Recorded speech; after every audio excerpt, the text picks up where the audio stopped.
Let us pray. Bless the Lord, O my soul, and all that's within me, bless his holy name.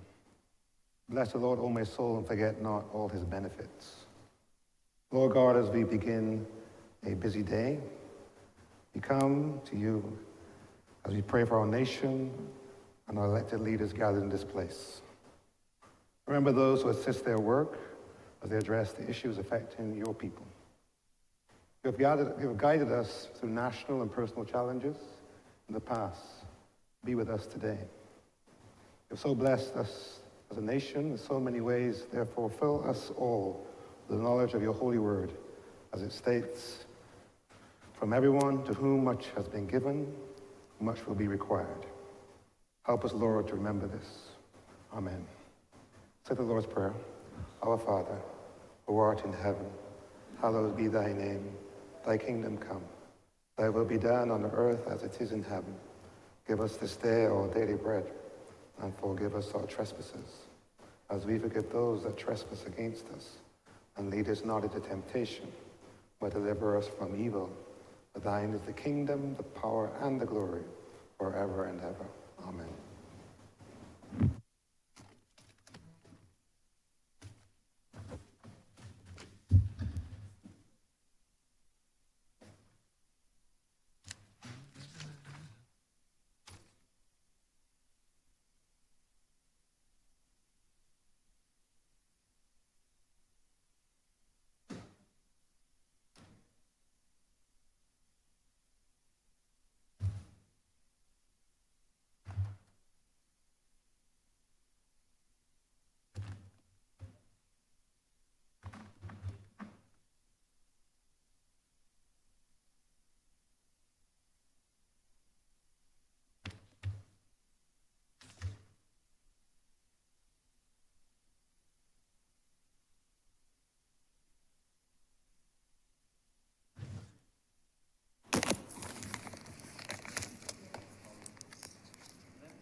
Minutes of the meeting held on Tuesday, January 30th, 2024 to be deferred.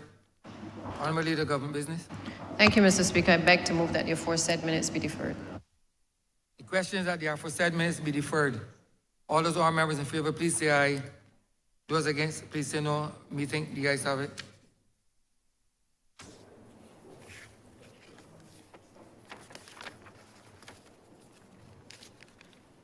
Announcements by Your Honor.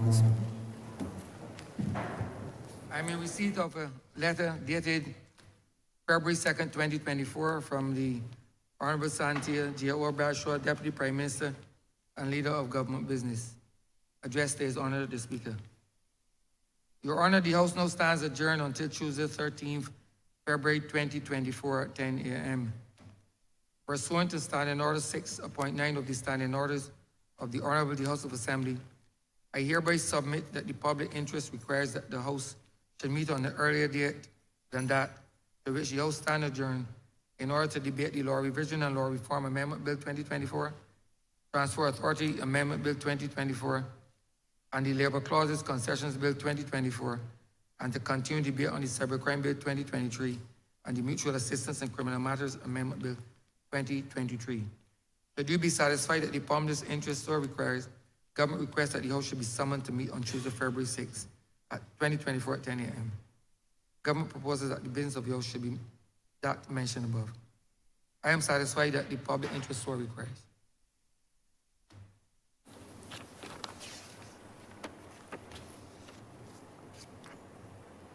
The messages from Her Excellency, the President, petitions, papers, government notices, private members' notices, notices of questions, reports from select committees, first reading of bills. Mr. Speaker, I beg to move the first reading of the Transport Authority Amendment Bill 2024 and the Labour Clauses Concessions Bill 2024. The Questions that the aforementioned bills be read here first time. All those honorable members in favor, please say aye. Those against, please say no. Me think the ayes have it.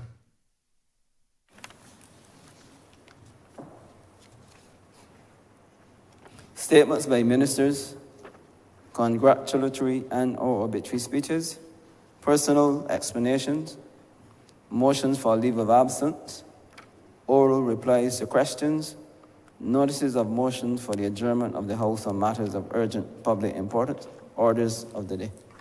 Honourable Leader of Government Business. Mr. Speaker, I beg to move the suspension of Standing Orders 6, 16, 18, 20, 42, subsection 5, 43, and 44 for the remainder of the day's sitting. Questions that the aforementioned standing orders be suspended for the remainder of the day's sitting. All those honourable members in favor, please say aye. Those against, please say no. Me think the ayes have it. The aforementioned standing orders are hereby suspended for the remainder of the day's sitting. Government business, sir. Before we proceed, government business, I wish to acknowledge the presence of Dr. Maurice Canterbury, the Honorary Counsel in Calgary. He has been so based for the past 13 years. I also wish to acknowledge the presence of Christine Briggs, Mandy, Eunice Sakira, Camila Green, and Patrick Tanis.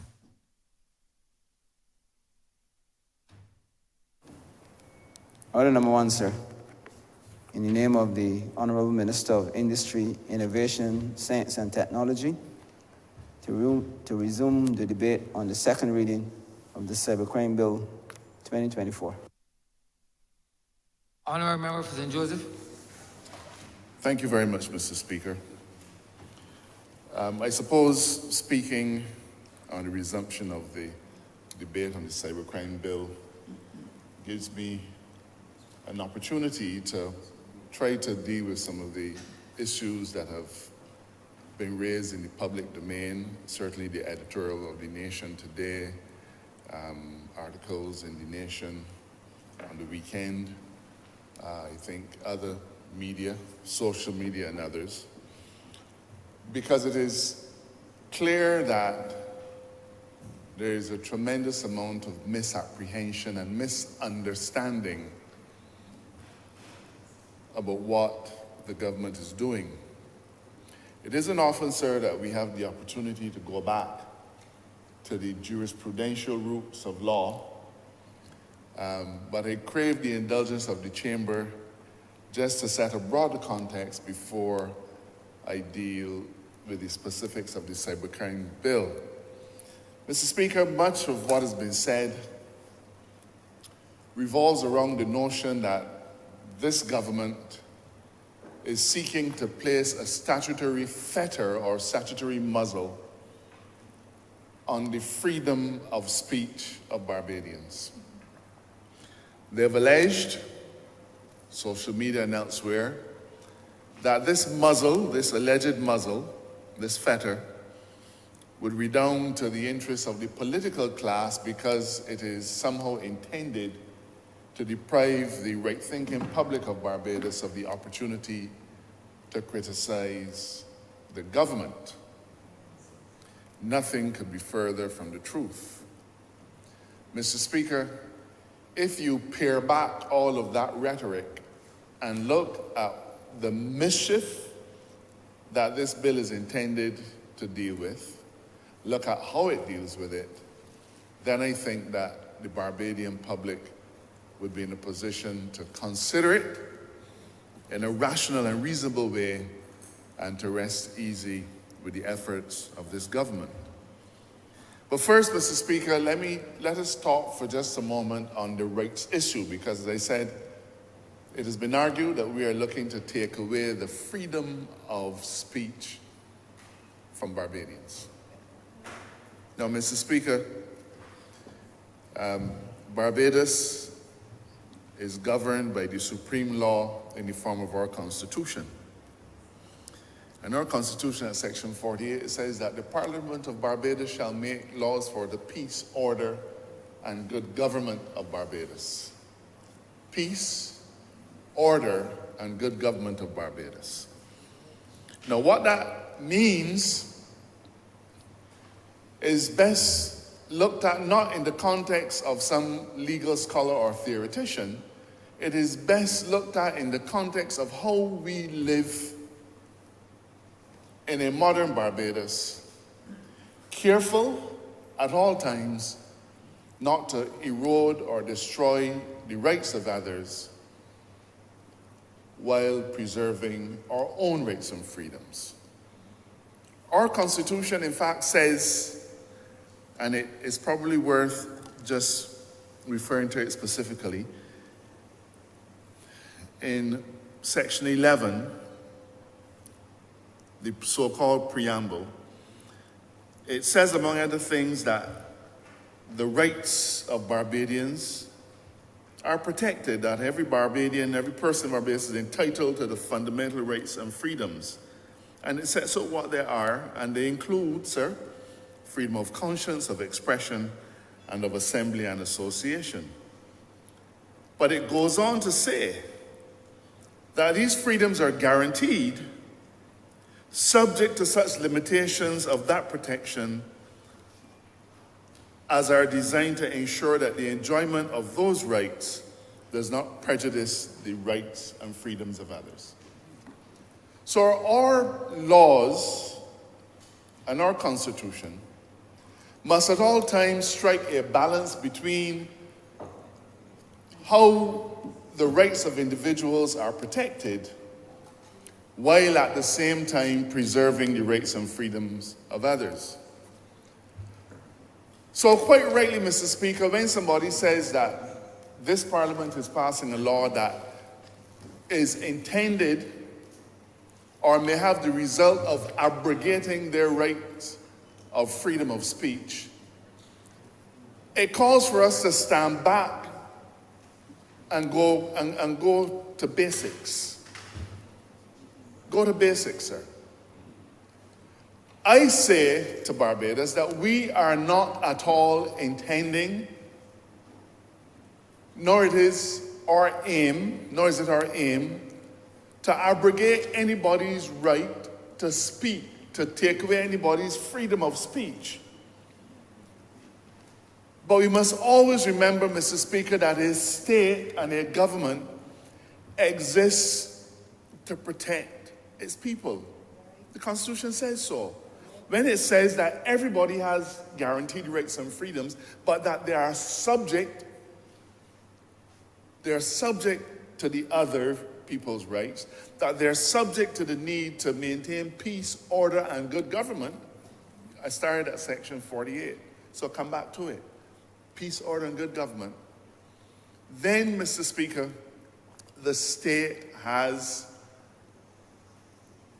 a very serious responsibility of ensuring that there's a balancing done between these competing interests. Let's get straight to the point, Mr. Speaker.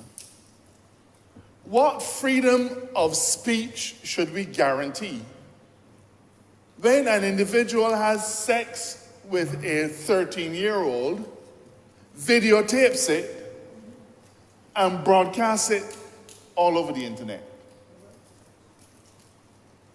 Tell me what freedom of speech is to be protected there. What freedom of speech is to be protected when individuals intentionally publish malicious information? Mr. Speaker, this state has a solemn duty to protect individuals against conduct that is either calculated to cause them harm or may result in causing harm. And we can look at the specific sections, sir. But I just want to underscore that this Parliament, this administration, takes its responsibility to maintain peace, order, and good government, not for the benefit of ourselves as a political class, but for the benefit of those individuals who cannot protect themselves. Every single person in this chamber has an opportunity, whether it is in Parliament, on a political platform, through the law courts, through other structures, to defend ourselves and to protect our interests, and we've had to do it from time to time. But I have come to Parliament, I was elected by the people of St. Joseph to stand in the breach for them. And each one of my colleagues here was elected to stand in the breach for the people of their constituency because, Mr. Speaker, we have a solemn obligation to protect those interests. Now, Mr. Speaker, in 2001, we passed into law the Electronic Transactions Act. I believe I contributed in great measure to that. I was the consultant who did all that work for the government then. I was in private practice. And shortly after that, in 2005, Mr. Speaker, we enacted the Computer Misuse Act. You know, the thing about the internet, the thing about this entire media is that it moves so quickly. And no sooner have you determined that you've addressed an issue, that things happen and you discover that you need to respond. Our Computer Misuse Act in 2005 used much of the same language as we've adopted in this current bill. I've heard individuals say that there are words in here that are difficult to define, like annoyance and a whole set of things. You know, sir, we've taken that language from a law that is 18 years old, a law that we've had for 18 years. Now, maybe the commentators today did not notice that we've brought back some of that language, but I would venture to suggest that if they were really keen on analyzing the issues and really keen on looking at the law, they would have taken a minute or two to look at what we had, what we have, because this bill is not yet passed, and what we are putting to the public of Barbados on this occasion. Mr. Speaker, the one thing that we know is that misinformation abounds, and regrettably, social media thrives on that kind of stuff. But there is no, one of our bright sparks this morning, I think in the newspaper, said that there are no guardrails on social media. There are no guardrails, and I thought that that was a wonderful expression. Because what a guardrail does, it serves to protect an individual from harm, falling down a step, falling off a cliff. The point is, a guardrail is there to serve to protect. But there are no guardrails in social media, other than when Facebook take down somebody for 4 weeks and then put them back up after that. There are no guardrails, sir. There's no filter. People write what they feel like. They publish what they feel like without regard to the harm that it may cause to individuals. Often, Mr. Speaker, they hide behind the anonymity of social media. They publish things in names that are not their own. They operate their pages that you can't easily identify who the individual is. Many of them live overseas, and because they are technically beyond the reach of our law, they thrive in that environment. Mr. Speaker, what does it benefit us to compel citizens of Barbados to operate in an environment where there is no accountability? Absolutely no accountability. Now, we've taken a very serious look at the way the law stands today. And as Attorney General, I've had to have discussions with the members of the police force.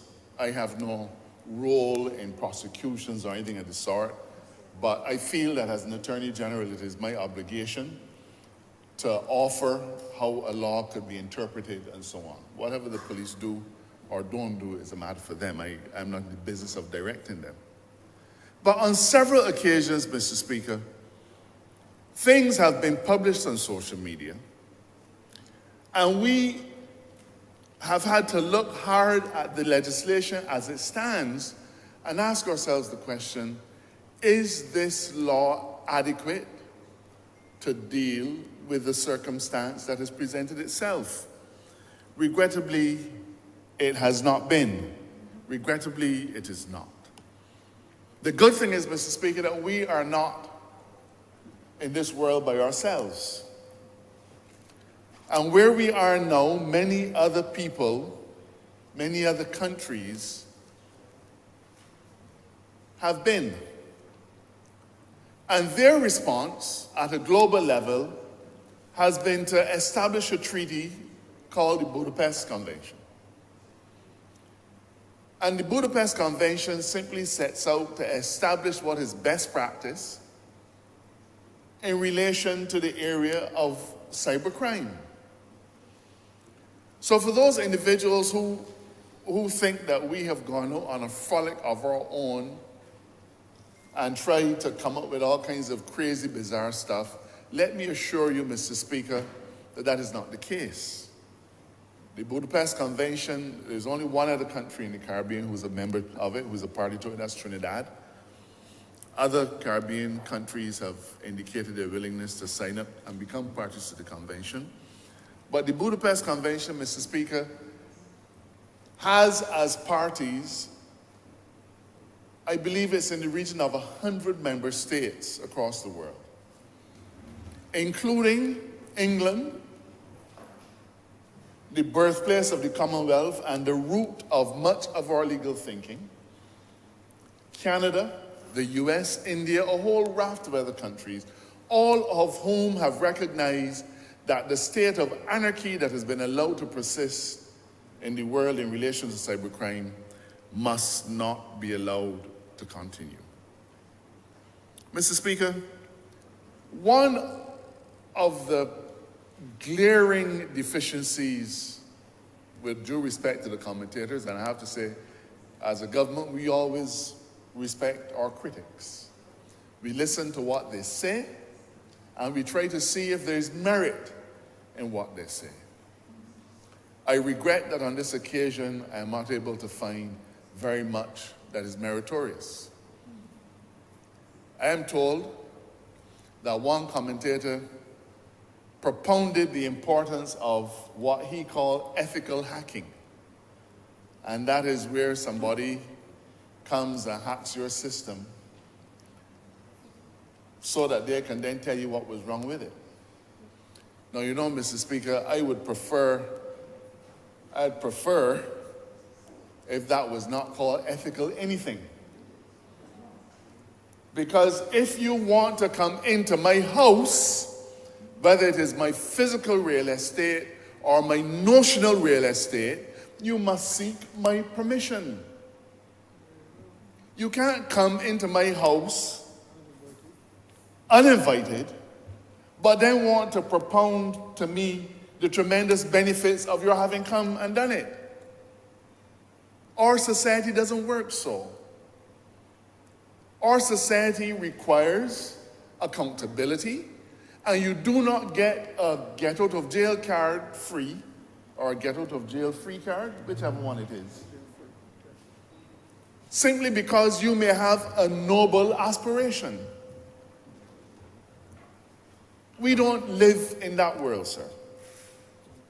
Mr. Speaker, at every single clause of this bill, we have insisted that a certain form of language be used. So if I look at clause 4.1, it says a person who intentionally, and we can go back to the fundamentals of criminal law. It was Smith and Hogan. That's right, Smith and Hogan criminal law. We go back to the fundamentals, sir, what we call the mens rea, the intention to commit a criminal act. Because if you don't have that intention, the fundamental principle is you cannot be found guilty. You must have the mens rea, the intention to do it, or be reckless as to the consequence of doing it. So the language that we've used in our act, in our bill says, A person who intentionally or recklessly, so you must have the mental intention, you can't do that accidentally, but it goes on, sir, and without authority gains access to the whole or any part of a computer system, and it goes on, is guilty of an offense. You must do it intentionally or recklessly, but most importantly, without authority.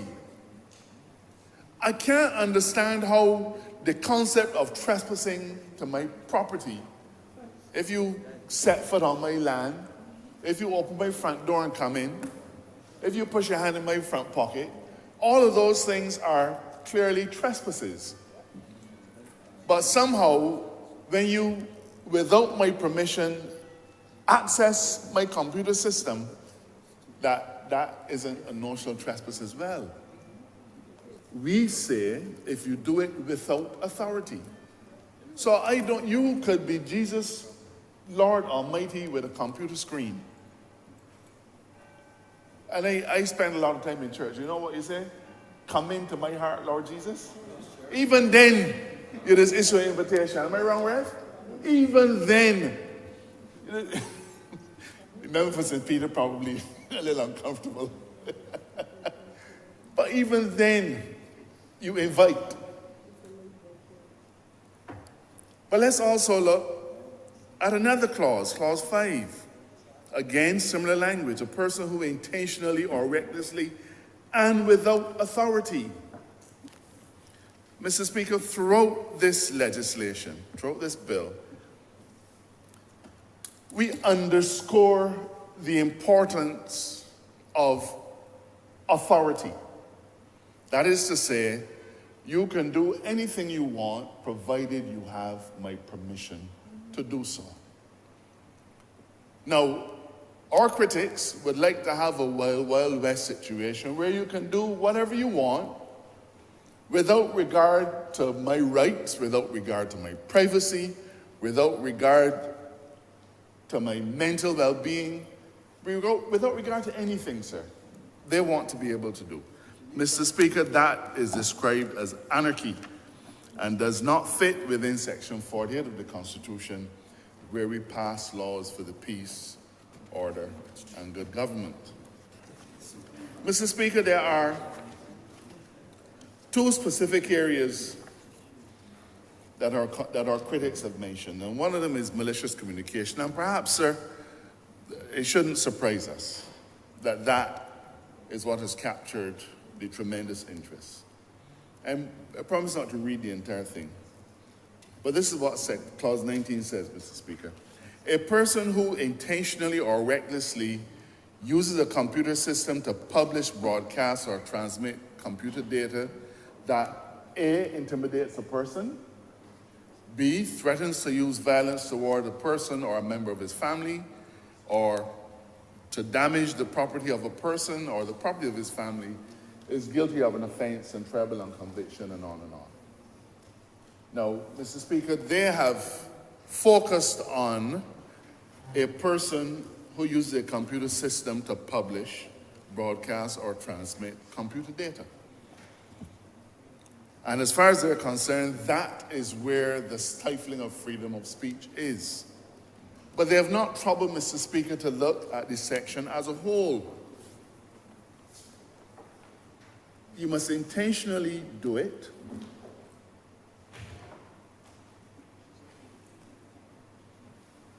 And it must intimidate a person, threaten to use violence, and things of that sort. Now, Mr. Speaker, those are clearly breaches of the criminal standard.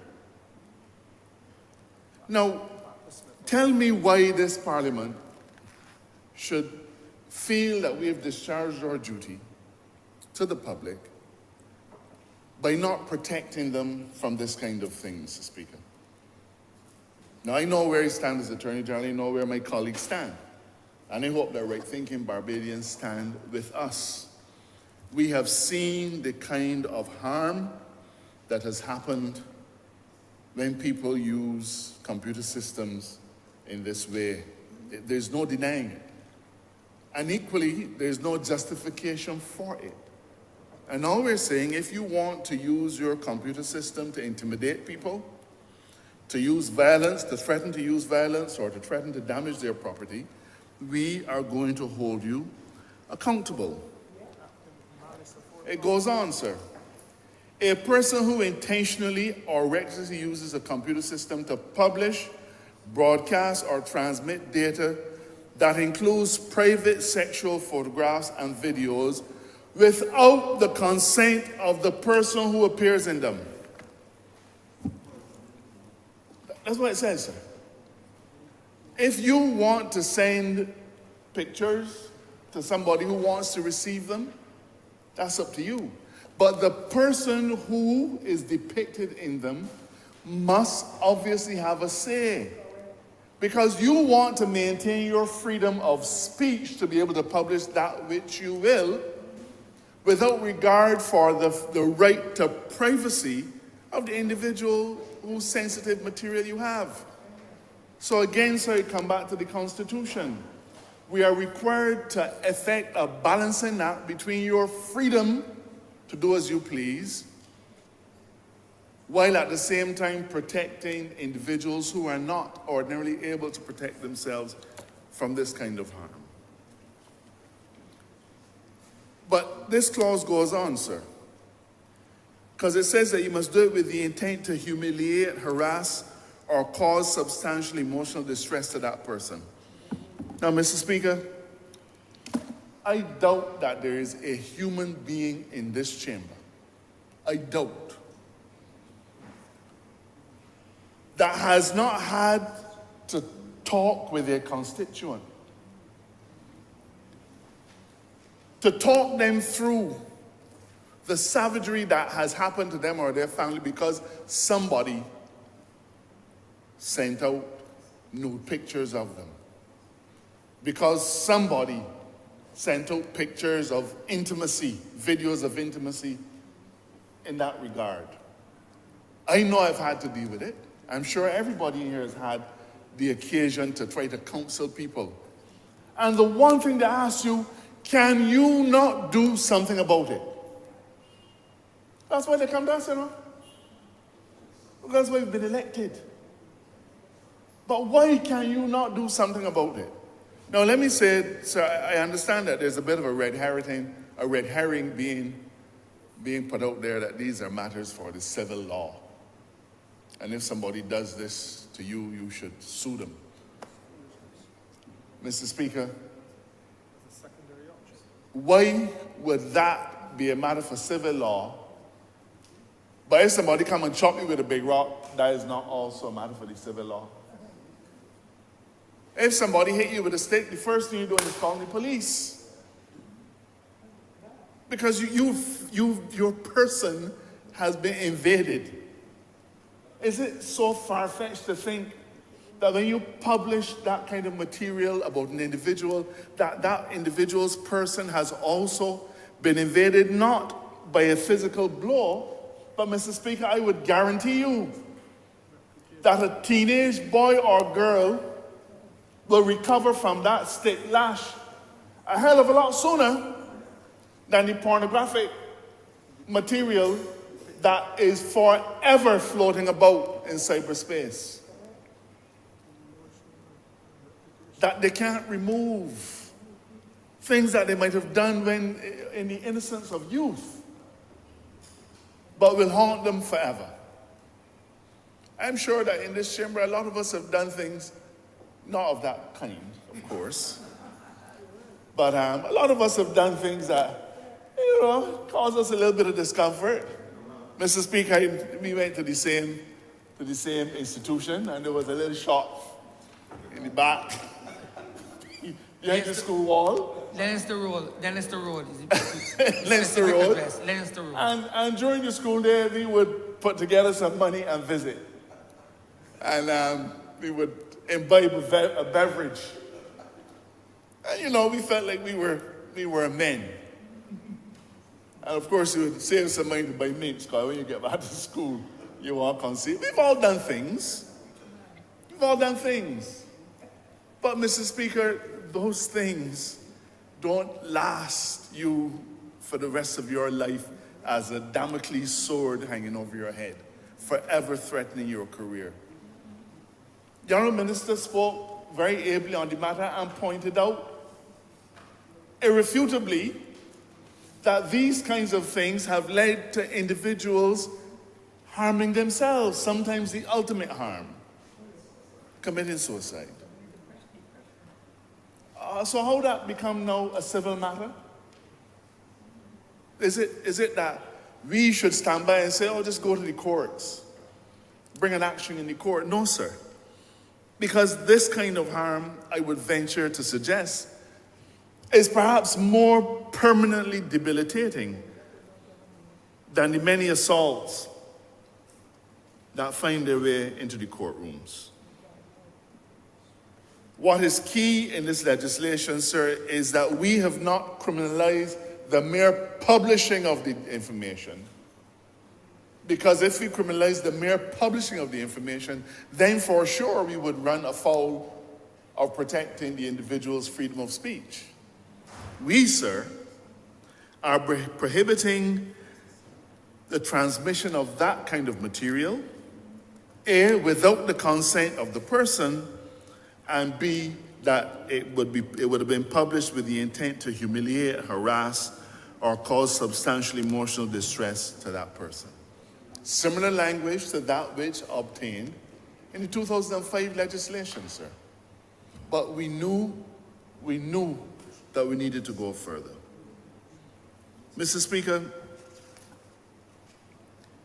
this particular clause also goes on that a person who intentionally uses a computer system to disseminate any image or words, not caring whether they are true or false, and causes or is likely to cause or subject a person to ridicule, contempt, or embarrassment, is also liable.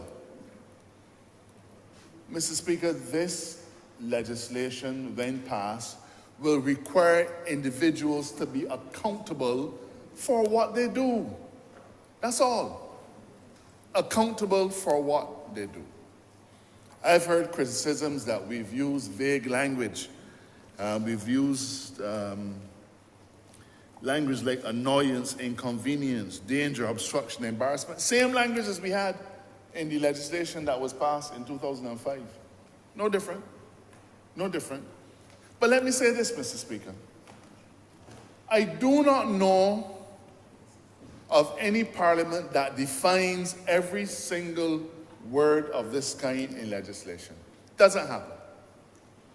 And any court, when called upon to adjudicate on these matters, will use what a judge will understand to be the plain meaning of the word. Our judges adjudicate daily on such things as grievous bodily harm. Ask somebody to give you a precise definition of what grievous bodily harm is. You could try, but the law has settled on the use of the term grievous because it conveys a particular set of information, and, sir, an accused person is even better protected because the burden of proof is not on him or her.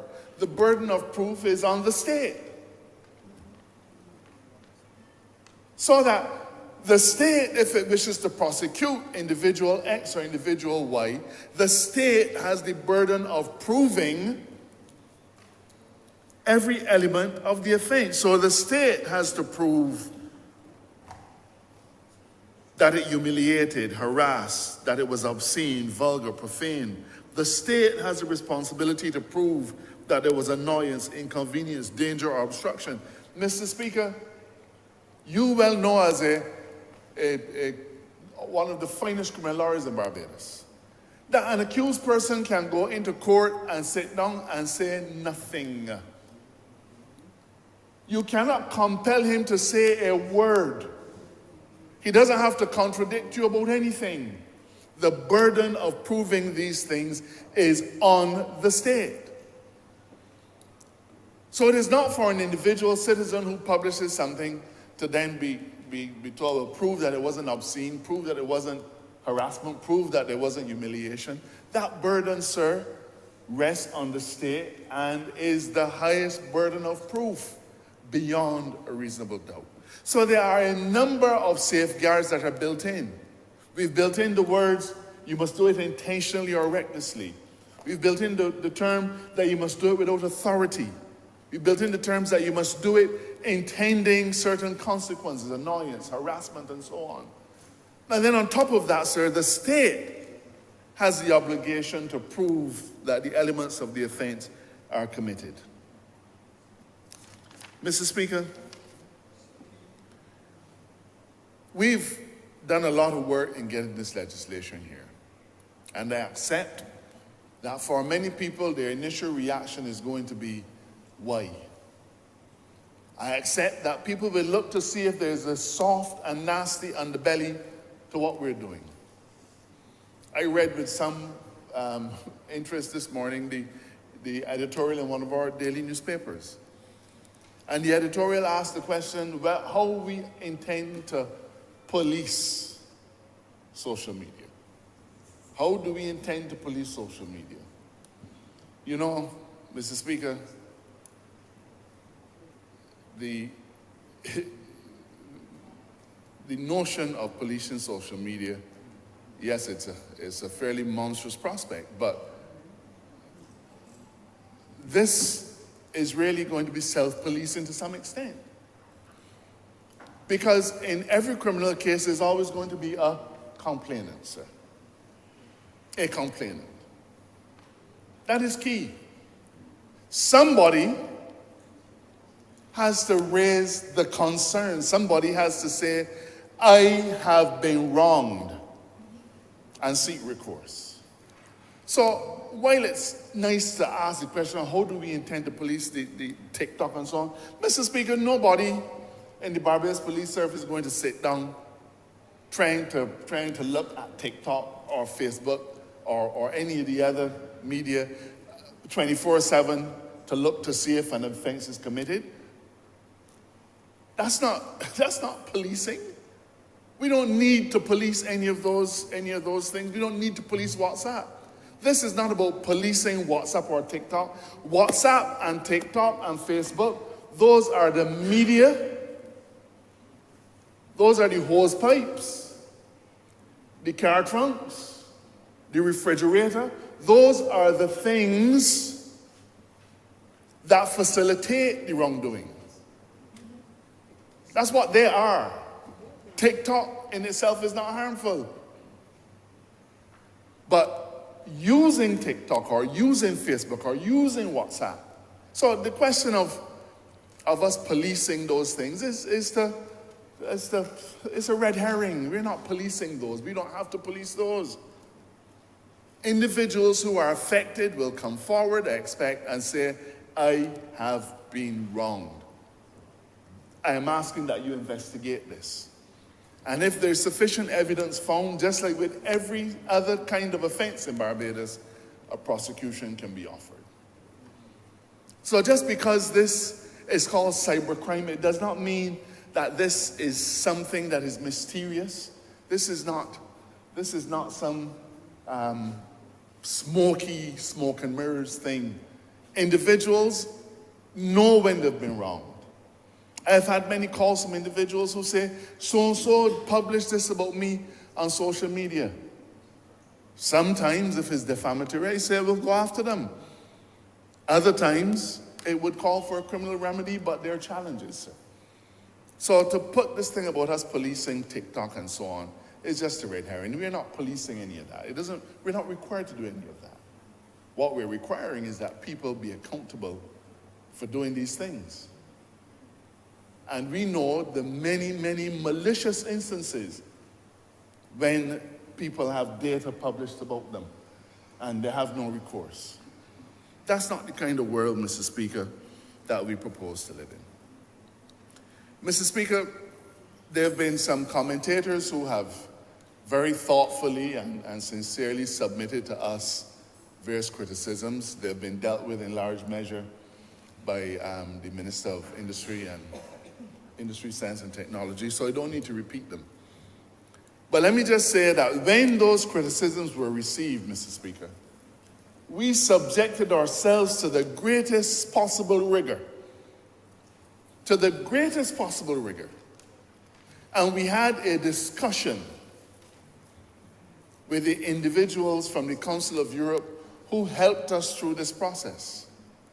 And we examined every single criticism to determine whether the criticism was well-founded or not.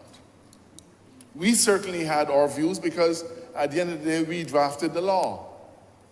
But this is, I admit, a new experience for us. And therefore, we went back to the Law Reform Commission, and they in turn went to the Council of Europe and said, look, these criticisms have been leveled at our bill. Please analyze them and give us your view so that we can see if they're consistent with ours. The criticisms, and I don't want to heap coals in anybody's head, but the criticisms were found not to have merit because the individuals simply did not understand the legislation as it was drafted. In fact, Mr. Speaker, the Council of Europe consultants have informed us that Barbados now has the finest legislation on cybercrime anywhere in the region. Jamaica has new legislation on cybercrime, Guyana, Trinidad, several others. They've said that we have the piece of legislation that other countries must now mirror in order to reach our standard. Now, Mr. Speaker, we are interested in becoming a party to the Treaty of Budapest. There are several advantages, several benefits that would accrue, but that is a matter that has to be taken up in another place by cabinet. So I'm not going to prejudge. I'm not going to prejudge what will or will not happen there. But whether we become a state party to the Council of Europe, to the Budapest Convention or not, whether we take that step or not, Mr. Speaker, we have taken a step to preserve the peace, order, and good government of Barbados. And I'm asking those individuals, instead of just glibly saying we did this or we did that, look at the law, look at the statute, look at the clauses of the bill. Read it in its entirety. Try to parse it, sir. Dissect it and ask ourselves, what does this word mean? What does it mean when we say you must, if you do it without authority? What's the impact of that? What if we say that you must have the intention to cause harm? What is the effect of that? And I believe, Mr. Speaker, that when the commentators examine the bill, read the clauses, follow the words, they will see that the kinds of fears and so on that they have tried to broadcast to the Barbadian public are more illusory than real. This, sir, is not rocket science. This is building on a foundation that we established in 2005, but which we found not to be able to deal with the current situation today. We've put higher fines in place because we recognize, Mr. Speaker, there was a voice note going around. And in the voice note, a person who was a very, very loud commentator on COVID matters was heard to be berating an individual who was doing her job as a public servant, berating her in the most vicious of terms. That individual threatened the lady's job. He knows where she works. He is going to make sure that she loses her job. It was shameful. My understanding is that the lady was reduced to tears. And Mr. Speaker, we had to look at the legislation to see if there was some way under the 2005 Act that we could perhaps capture the conduct of this individual. Now, Mr. Speaker, it suits some people to hide behind the curtain and say what should be allowed and what should not be allowed. It suits them because, they can say what they like, they're not accountable to anybody. But the moment something happens to one of their family members, they want to know, what are we doing about it? Why is this being allowed to happen? the very thing that they want to be able to do, let somebody do it to them. And all hell will break loose because the shoe is now on the other foot. Mr. Speaker, this is about protecting individuals in our society who simply have no capacity to represent themselves in this way. It isn't rocket science, sir. And the same way that we do it in other spheres of Barbadian life, we have determined that it is important to do it here. We have legislation that deals with assaults. We have legislation that deals with trespass. We have legislation that deals with all kinds of things, all kinds of interferences with human activity. This is not a new frontier. We already have legislation that deals with it. What we are doing, sir, is modernizing this legislation. Because for the first time, sir, we are now dealing with cyberbullying. For the first time in our system of laws, we are going to be dealing with things like grooming. We're looking at all of the pernicious sides of this particular box, the sides where people are using social media and their phones and so on to either torment people, to groom them into improper conduct. So we're talking about those things. And we're saying that those things are wrong. Our society must stand for something. What we cannot stand for is a state of anarchy where people say and do what they like. That's not what we stand for. The rights of citizens, Mr. Speaker, are not being infringed by this bill. You will be caught by this bill if you run afoul of its clauses.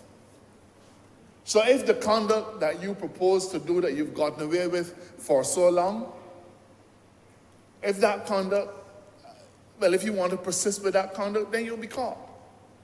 You'll be caught. You'll be caught by acting without authority. You'll be caught by acting intentionally. You'll be caught by having animus to cause people harm. If those things don't apply to you, then there's no issue. There's absolutely no issue, Mr. Speaker. This bill was well thought out. We had a tremendous amount of consultation. I'm pleased to say I was able to participate in a 3-day seminar where all of the stakeholders were brought in. We brought in the prosecutors, we brought in the judges, we brought in the magistracy, we even brought in some of the same critics to look at the bill, dissect it, see how it could be improved, how we can better make it work. And now we have a result that works for Barbados. This is what a modern Barbados needs. By passing this law, we are joining well over 100 other countries by saying to the anarchists among us, this far and no further. As a country, we stand for something. You have the right to say what you want, do what you want, but it has to be weighed in the scale of the rights of the other individuals. I'm sorry, Mr. Speaker, that this bill has generated the feelings that this government is up to something sinister to protect itself. Not the case. We're not trying to protect itself. And you know, Mr. Speaker, I wish that one of those people said to me, because I would ask them, how? How is it that this bill is looking to protect us as a political class? There's nothing in this bill that says that you could stop anybody from saying that the member for Christchurch South is an idiot. Mr. Speaker, I made the mistake of Googling my name one time. If you haven't done it, don't do it. I beg you. This was in the early days. In my early days as a politician. So this was in the early 2000s. I Googled my name, sir, and what should come up but a very nice picture of a handsome Dale Marshall with something scrawled in red across the picture. It was like in a picture frame. I'll never forget these words, sir. I are an idiot. I couldn't believe it. I are an idiot. That's what it said. Whoever posted it, that's what they thought about Dale Marshall. And I'm sure he or she still thinks that way. I don't think I could have done anything to convince them to change their mind. In fact, they probably have some company now But, Mr. Speaker, we get into politics understanding that we are low-hanging fruit for critics. We are fodder for people who want to abuse everybody, and the politicians get abused first. There is nothing in this bill, nothing, sir, that will cause an individual to have pause about saying something negative about any of us in government. However, you will cross the line if you do something, if you publish something about any citizen. We have near 300,000 people in Barbados. And you think we can pass a bill called the Cybercrime Act to protect 30? 300,000 people. And you really want to allege that we are looking to protect, that is 1/3,000th? I'm not even sure. That's not what this is about. This is not about us. Whatever you say about us, feel free to continue to say. Continue to say. There are some who argue that there's nothing called bad publicity. This is about you, the Barbadian. This is about your daughters and your sons. This is about stopping you from having to wake up one day and seeing abusive stuff about your child or about your wife on social media. This is about protecting them. We in here can protect ourselves, and I bet you could not find a more set of thick-skinned people. There's nobody in politics who is thin-skinned. We've taken that, and we will continue to take it, and we'll take more. But this is about protecting those who are not able, Mr. Speaker, to protect themselves. And I'll end there. This is a proud moment, I believe, for Barbados. Nobody has alleged that the 2005 Act was about stifling expression. Nobody alleged any of those things. But we've brought something that is new and more comprehensive, and they're making those allegations now. Unfounded, Mr. Speaker. I'm not going to bore the chamber by going through every piece of the statute. I am more than satisfied with its content. There's absolutely no political or executive overreach here. The rights of individuals remain protected. And I remind you that in every case, Mr. Speaker, the state has the burden of proof beyond a reasonable doubt before a person can find themselves convicted under this law. Mr. Speaker, thank you for your accommodation.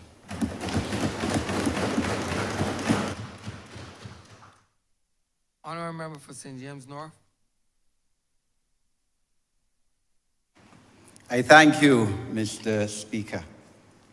I rise to give my support to this bill and to support my colleagues who have previously spoken in this debate. This bill is extremely necessary, as has been told to this chamber and to Barbados through this chamber. It replaces a 19-year-old Computer Misuse Act, which, while it may have been adequate for its time 2 decades ago, is now no longer adequate because of the change in the times, the use of computer systems, the dangers and intimidation that can be carried out through computer devices, with all the good and the benefit that they have brought to our people and to this world, sir. The language which is used in this bill is universal, as has been said by previous speakers, sir. It's universal, it represents international best practice. Our government has received tremendous assistance, as you've heard from the Honourable Minister leading this debate, from the Attorney General just now, from the Council of Europe, which has formulated the only international convention on cybercrime, the Budapest Convention, which in fact came into force on the 1st of July 2004, sir, an established convention. And this government, our government, has received assistance on this.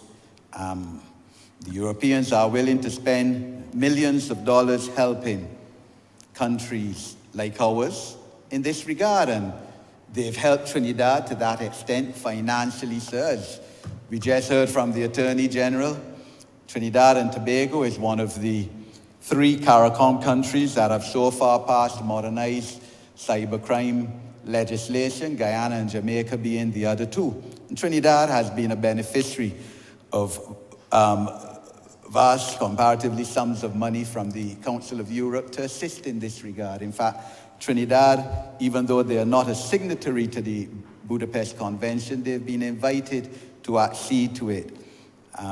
As I'm not exactly sure how many countries are signatory to the Budapest Convention at this time. I know up to last year, January, there were 69, with 22 being invited to accede to the convention.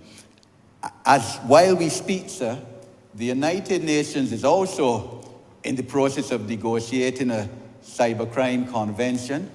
Negotiations have been going on since January 2021 to try to conclude a United Nations cybercrime convention, sir. I know that Guyana and Jamaica are playing leading roles in that. They're right now meeting in New York at the UN on it. They previously had 3 meetings in Vienna since 2021, and this is the 3rd in New York. And it is hoped that that convention can be finalized, the drafting of it, by the General Assembly of this year in September in New York, so that countries can start signing on to the UN Convention as well in this area, sir. Barbados, I know, has intermittently played a part in the negotiations, but Guyana and Jamaica have played leading roles in our CARICOM on this issue. This convention, sir, the Budapest Convention, which, as I said, we are basing this bill on, is a criminal justice treaty. It provides signatory countries with criminalization of attacks against and by means of computers, sir. And I will go into the kind of examples why this is important. It also provides procedural tools to make the investigation of cybercrime and the securing of electronic evidence in relation to any crime more effective and subject to the rule of law safeguards. And the convention also provides an international policing and judicial cooperation mechanism on cybercrime and e-evidence, sir. And as the Attorney General, sir, has said, we've been fortunate to have an Attorney General who understands this process, because he was an expert on electronic transactions legislation, as he said, sir, helping to formulate it. I know when he was a senator, before he got into, he was an elected MP, he did a lot of work on this. So this is the kind of background that presents to this Parliament, sir, as we go about doing our sworn duty to the people of Barbados in protecting and serving our constituents, sir. A lot has been said about how we are seeking to stifle freedom of speech, sir. You know, sir, I would have studied, constitutional law now 44 years ago, sir. Our Constitution, basic law, sir, forthright law, our main piece of legislation, sir. In Section 20, Fundamental Human Rights section says, speech, yes, no person shall be hindered in the enjoyment of his freedom of expression. Not freedom of speech, sir. In other words, sir, this is in the United States of America, where they have as they claim, sir, and as the courts have interpreted, a constitutional right to freedom of speech, sir, freedom of expression. Different, sir. That's what our Constitution states in Section 21. But however, subsection 2, sir, immediately after provides that such freedom of expression is subject to laws which are reasonably required for the purpose of protecting the reputations, rights, and freedoms of other persons, or the private lives of persons concerned in legal proceedings, sir. In other words, our Constitution tells you, yes, you have the right to express your opinion on matters, sir, but you don't have the right to destroy people's reputations, to infringe on their privacy, to infringe on their basic human rights and freedoms, to say things about them which you cannot prove to be correct, and to say things which you have no regard whether they're true or not. You're reckless, and you say it intentionally, sir. Our Constitution does not give you that right. So these know-it-alls, sir, that walking about Barbados on calling programs and social media, including the opposition, sir. Well, not opposition in this parliament, because since 2013, for the last 11 years, they have not won a seat in this country, sir. So not opposition in this parliament, sir, but opposition as we understand the term, sir, who are walking about saying we breaching people's freedom of speech, sir. There's also the corollary that you do not have the freedom to destroy people's lives and reputations, and that has to be subject to legal proceedings and to criminal justice in this country, sir.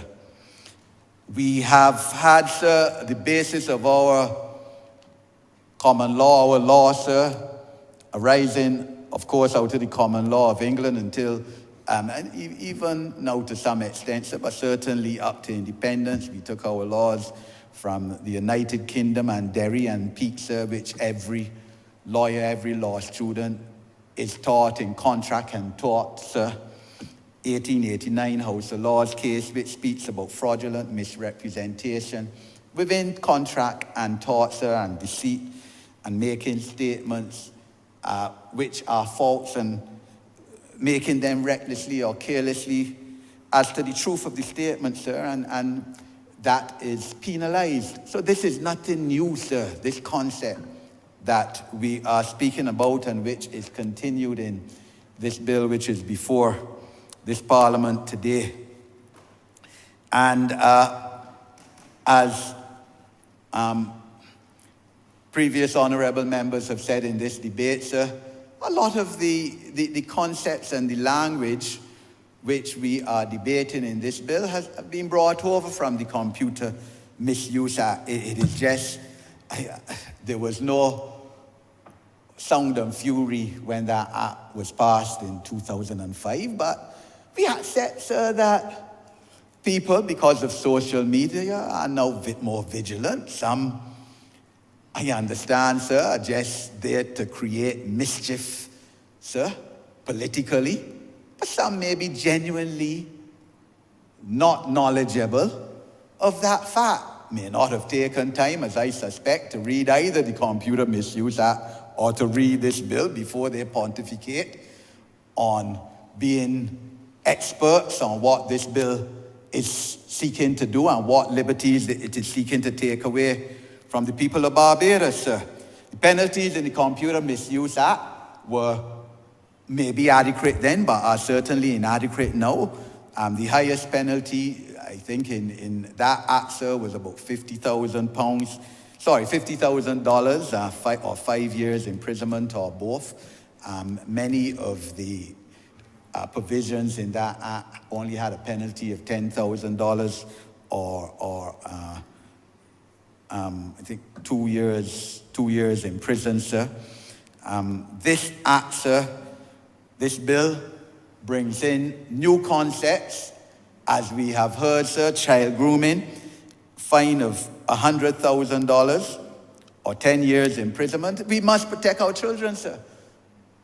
If this parliament fails to protect minors, people under 18 years old, sir, quite honestly, this parliament could as well go home, wrap up, sir, call that Wally. We wasting time here every Tuesday. You have to protect the children of this country, sir, along with the senior citizens. They're the most vulnerable in this country. Child grooming, sir, where people on the net then wooing minor children, and let's face it, men mainly wooing young girls, 13, 14 years old, telling them how sweet they look, X, Y, Z, I want to meet you this place, sir. Well, no reasonable person, for political purposes or otherwise, can say that criminalizing such behavior is unreasonable and not the duty of any parliament, sir. Online child sexual abuse, sir, new offense under this act, sir, wasn't present in the Computer Misuse Act. In other words, sir, abusing, again, minor children sexually through the internet, sir. Fine of $100,000, 10 years imprisonment when this act is proclaimed, or if you're found guilty. Now, tell me, sir, who reasonable person whose daughter being sexually abused online going to disagree with that, sir? And if you can find any reasonable person who going to say that should not be a criminal offense, sir, I would say, well, look, let me done with politics. Go and put my 2 feet up and cool out, or just practice my law, because I would figure my time in politics is no use, sir. Commendable. Cyberbullying, $70,000 fine, 7 years imprisonment, Section 20, sir. New offense in our framework, legislative framework, sir. And honourable members have spoken to that, sir. I heard on one of the radio stations about we should be bringing proof that this is a problem in Barbados. I don't understand it, sir. I know that 30 people in here are connected to their constituency and their constituents, and know that there are people in our respective constituencies who have been victims of cyberbullying. And let's give examples, sir. Somebody tells you you are homosexual and got that on the media, social media, you do this, you do that, sir. And you're young, sir, and you are emotionally fragile. Let me use that phrase. It must get to you, sir. They're not, some of these young people who then go and do harm to themselves are not hardback people like us in here, sir. As the Honourable Attorney General said, I don't know that a week doesn't pass that I get cussed. Somebody cuss me, sir, don't mind. I might get very high percentage of votes, or percentage of votes, yes, last 2 elections. There's some people out there that cuss you, sir. Well, that is part of the territory. You can't please everybody. You shouldn't attempt to please everybody, because you can't. So we harden, sir. I've been a victim, sir, of a person who, before the law courts now, who said all kind of things about me on social media, went all around the world, sir, because I was doing my sworn duty as a Minister of Home Affairs in protecting Barbados from, and sir, suffered tremendously. Still, people make jokes about it, sir. Even some of my colleagues, sir, that ain't the truth. The man vowed that he gonna make me lose my cabinet pick, sir, all kind of things, sir. But I still alive. I still alive here today, God willing, healthy, sir, and still representing people, sir. So, I didn't sue him. Maybe should have. Computer Misuse Act, yes. Could have gone to court. $10,000, sir. Where's $10,000 fine anyway, sir? Decided not to sue him. But this is what we as members of Parliament subject ourselves to, sir. The truth of the matter, sir, if somebody says something that I corrupt now in my political career, my legal profession, anything else, they would be given an opportunity to prove it in court. That is a different matter altogether now. But what are you going to do? But not everybody is like that, sir. We have subjected ourselves to this kind of situation. You heard the Honourable Attorney General speak of an instance with him, sir. And in most cases, we let it go by. If, as I said, if the talk about you being corrupt, that is a different thing.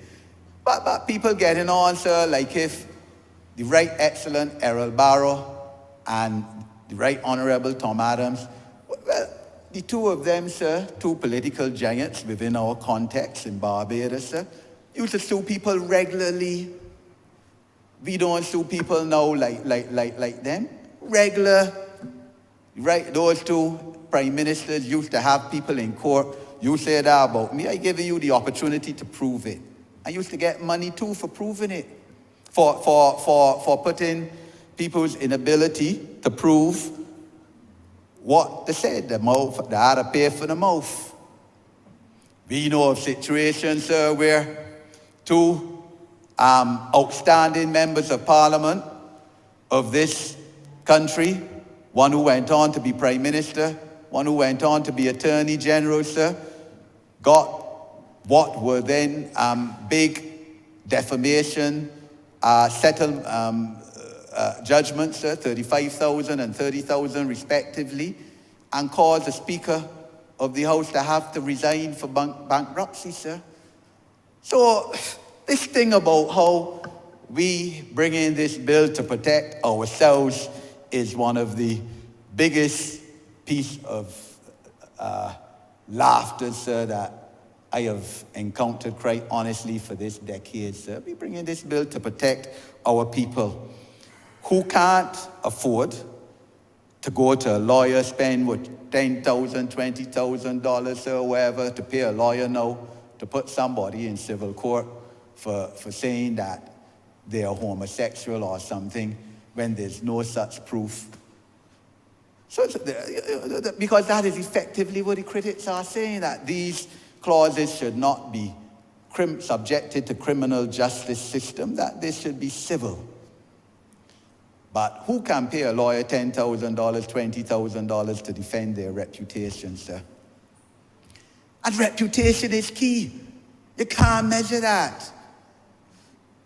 We deal, of course, Your Honor, with personal injury matters, grievous bodily harm, and your leg injured, and personal injury settlement, and you try your best to give money. But how do you compensate for no harm to your reputation, sir?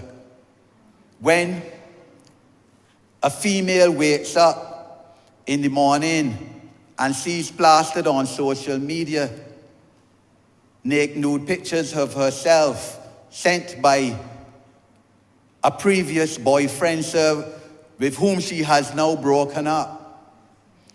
And therefore, when she reaches work that morning at a hotel, she is called in by the human resource manager and says, well, look, we can't have you working at our hotel anymore.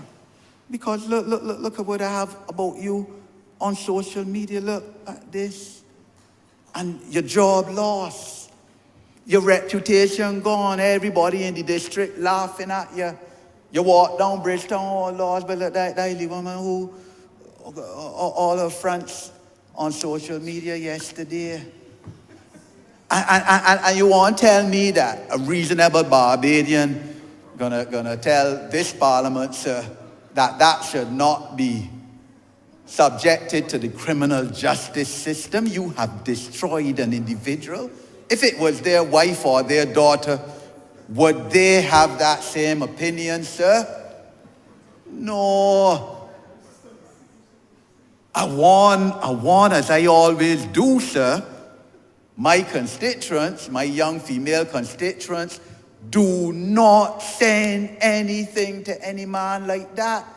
Don't let no man, how much you feel you love him or he loves you today, take any video pictures of you that way. Don't.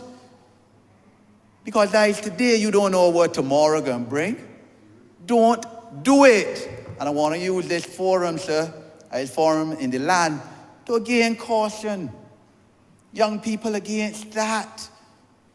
It can have tremendous adversarial effects on you for the rest of your life. You could be destroyed by it. Don't love yourself first. Love yourself before you love any man. That is the key, because you don't know what's going to happen. And too often that happens. There'll be cases of this.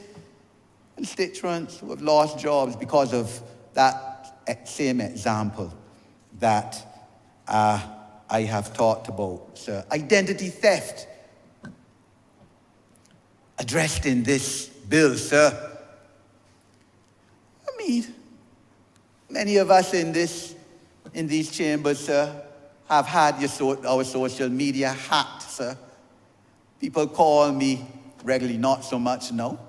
But especially when I was a minister, Eddie, this thing here come to me, asking me to send you $10,000. But Eddie, that. One constituent of mine, sir, actually sent an individual $3,000, saying that she sent it to me. And even though I told her it was not me, did not believe that it was not me, convinced it was me, sir,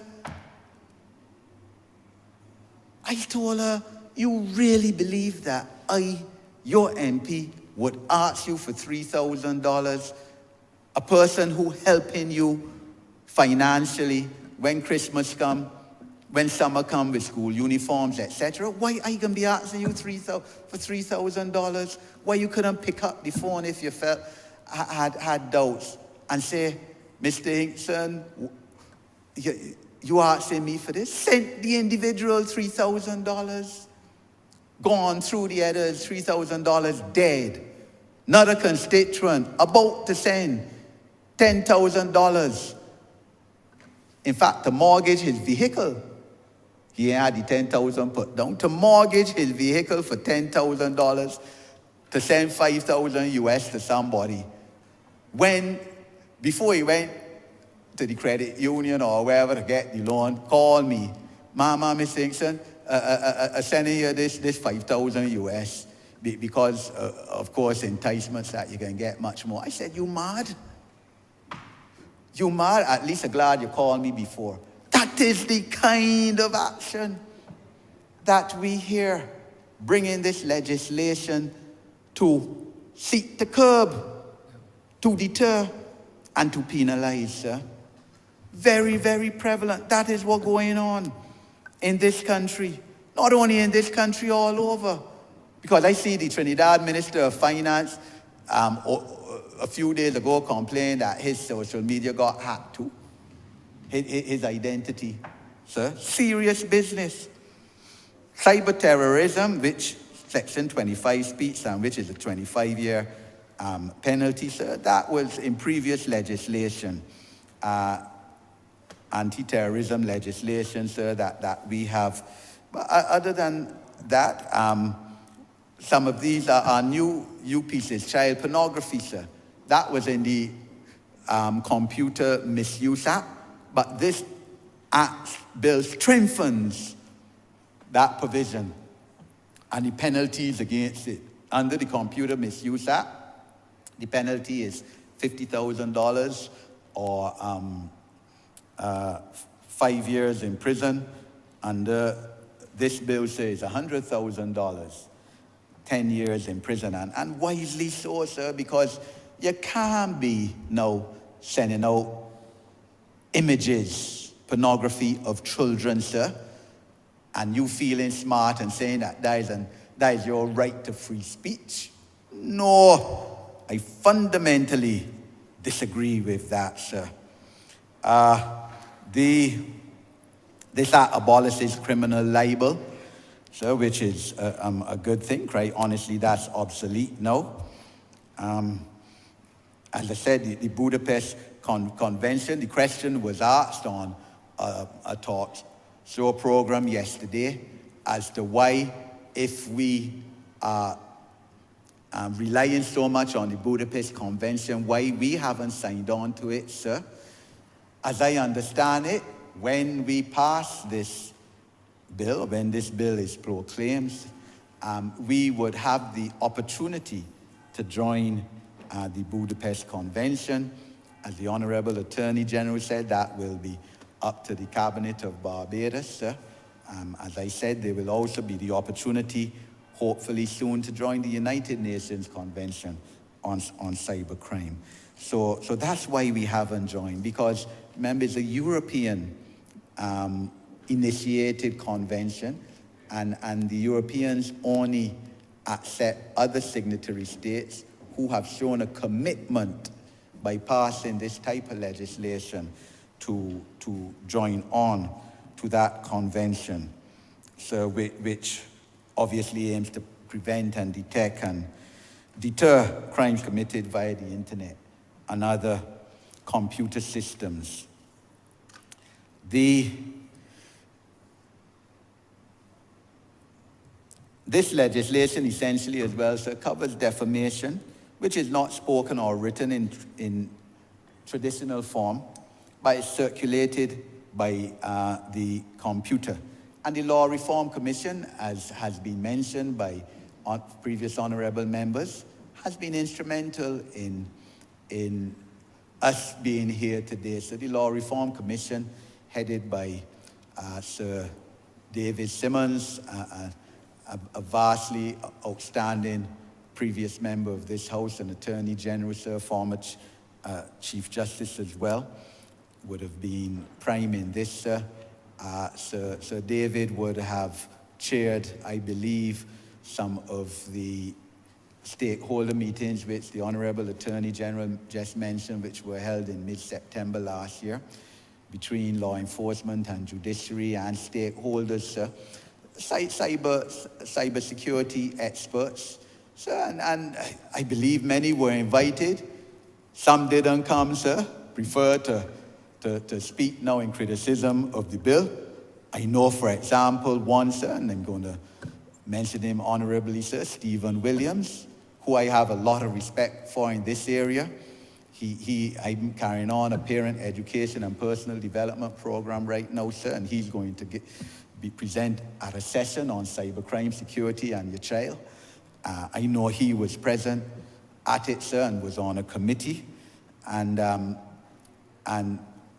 give credit to the Law Reform Commission on this, sir, and I want to take the opportunity, sir, to give sympathy to the family of the Honourable late Justice of Appeal Jeff Cumberbatch, who is being buried on Thursday, sir, who was a member of the Law Reform Commission as well, sir, and for the work he would have done on that commission and to get us here today in this. Clearly, sir, what will be needed is training, continued training of law enforcement officials, on policemen on this issue, sir, and the judiciary as well, sir, because, you know, a few days at a training program is not going to be enough. You need continuous training on the issue. What this bill also emphasizes, sir, is that you just can't go willy-nilly and take up somebody's computer device or cell phone. Sir, you need a search warrant, sir. basic criminal law. You need a search warrant from magistrate or judge to be able to do that. And there's that protection, in other words. So those who are speaking against this bill speak like the police could just willy-nilly go on because they don't like you, take up your computer. It don't work so, sir. You know that very, very well, better than virtually all of us in here. The issue, sir, of the interpretation by the courts of sections in this bill, sir, as the Honourable Attorney General said, and the Honourable Minister for Member of Parliament for St. Michael's South Central, who presented this, it is impossible to interpret every word in every piece of legislation. This legislation interprets intimidation, says what intimidation is, sir. But it can't interpret every word: embarrassment, inconvenience, annoyance. So the law doesn't operate that way. There has to be scope for judicial interpretation based on reasonableness, sir, and in accordance with the evidence which is before the court. The court will deal with that. Parliament now can't oversee every word. And I contend, sir, that it has to be, there's a test of reasonableness in law.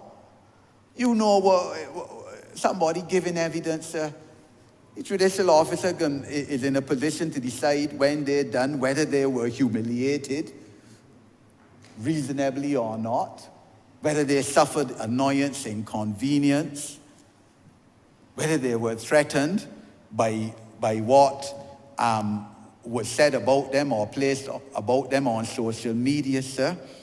So those critics who are speaking about the vagueness of some of the words of this bill, sir, I think are quite honestly seeking to bring in issues that are not before us and to create strife and fear among people, sir. There's a lady who called me this morning on a constituency matter, not my constituent, but related to my constituency. And even though I was getting ready to come here today, sir, didn't know the number, so I come up. Person rang 3 times, and the 3rd time I answered. We got into a discussion on this issue in my constituency as she perceived it, but then I told her I have to come to Parliament. I gotta go. Her response, man, this cybercrime bill you're all talking about, to stop people free speech on social media, I don't like. I told her, give me an example of where we curtailing people free speech, though. And she proceeds to tell me, and I told her I'm going to mention it, about how if she goes into school and takes a photo now of a bathroom that breaking down and put it on social media, that can be a criminal offense. I told her, absolutely not. Where you get that from? If you include a child in it, well, that is a different thing. Or if you proceed now to cuss the head teacher or the ministry officials or the minister and say the minister is this or that because the school won't fix the school bathroom, well, that is a different thing.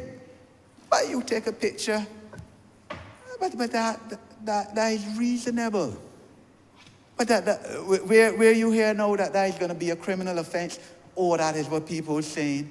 I say, there's the problem in Barbados, and this is what makes, I suppose, sometimes governance so difficult, because a lot of foolishness is perpetuated out there by people who don't know, for one reason or another, politically, or sometimes in just plain, they don't know, sir. And therefore, the Honourable Member for Christchurch East, Minister of Information, quite honestly, perhaps needs to have more discussions through the departments and the agencies in the Ministry and Public Affairs and Government Information Service on these kind of pieces of legislation.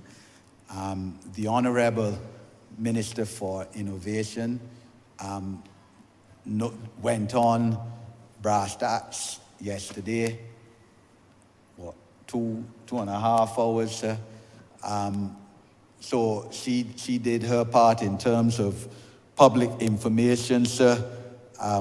More of us probably need to do that within our constituencies, branch meetings, talk about these pieces of legislation to counter a lot of the ignorance, quote unquote, that is being fostered out there, which people believe. That is the reality of Barbados. Something that isn't true, saying that false, people up running with it. The clicking, sir, on the cell phone, forwarded, sir. It forwarded now, and then when you look, somebody else send it to you in half hour, and by then it forwarded many times. People don't know whether it's true or not. They don't care whether it's true or not. They're reckless as to whether it's true or not. But it's spicy, it's malicious, and they're forwarding it, and they're creating a lot of havoc, destroying people's lives. Many a time I tell people in chats that I am, when I see them forward, things that I know are false, but why you send this? This is not true. You should not be sending this out. You need to delete it. But this is the Barbados that we live in. And the people will tell you, but you know, I just forwarded it, but I ain't started. It gets sent to me and I send it out. I said, but you as guilty as the person who originated it. You have aided and abetted in sending foolishness out. That isn't true. That affecting people's livelihood, the way of life. You know, think about it. It is no excuse that you didn't originate it or you didn't write it in the first place. And let's just sit back a bit and take heed as to what you are doing in spreading falsehoods that you intentionally, because you have to have the mens rea, guilty mind, or you reckless as to whether, don't care whether it's true or not. So these have to be criminalized because they are very, very serious. Within the context of the legislation too, sir, the experts advise that passwords should be strengthened to avoid your computer systems being hacked, sir. And that is very good advice, that you can't have weak passwords that people can hack into and can find out. Strengthen your passwords. We have to do our best to prevent this kind of acts that can cost billions of dollars to countries. Costa Rica, for example, was forced to declare a state of emergency a few years ago following a ransomware cyber attack that it impaired its digital infrastructure for months. Billions of dollars. Cybercrime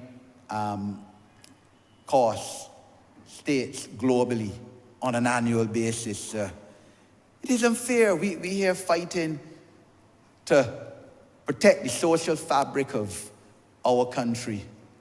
And then you got to deal with people with cyber attacks too.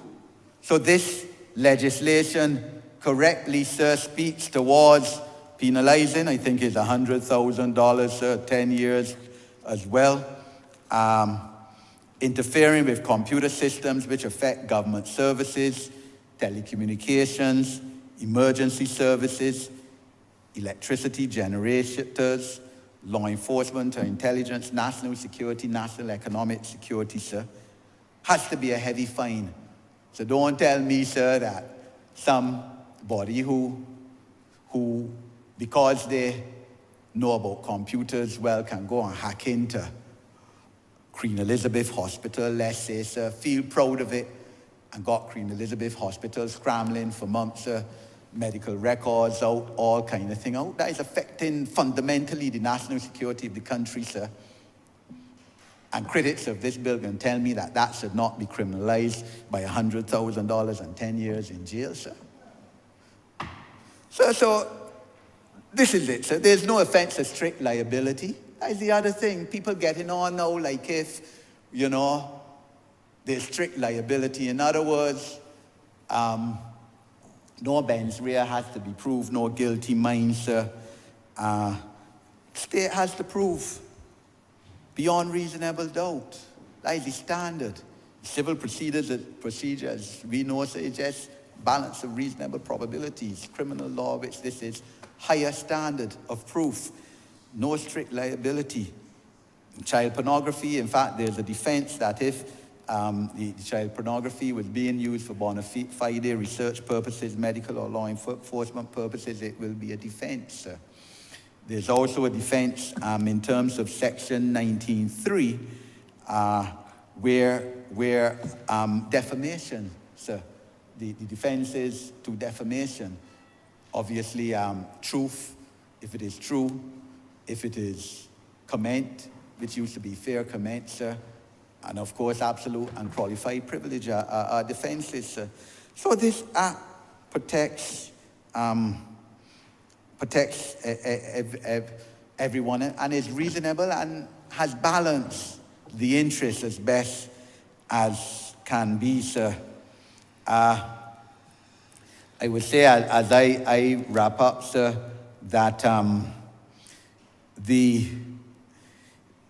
the issue, sir, if people are talking about freedom of information, that there should be freedom of information legislation, sir. I, for one, sir, believe that this is something that we need to move to. We've in the past, as a party, promised it in a previous manifesto, sir.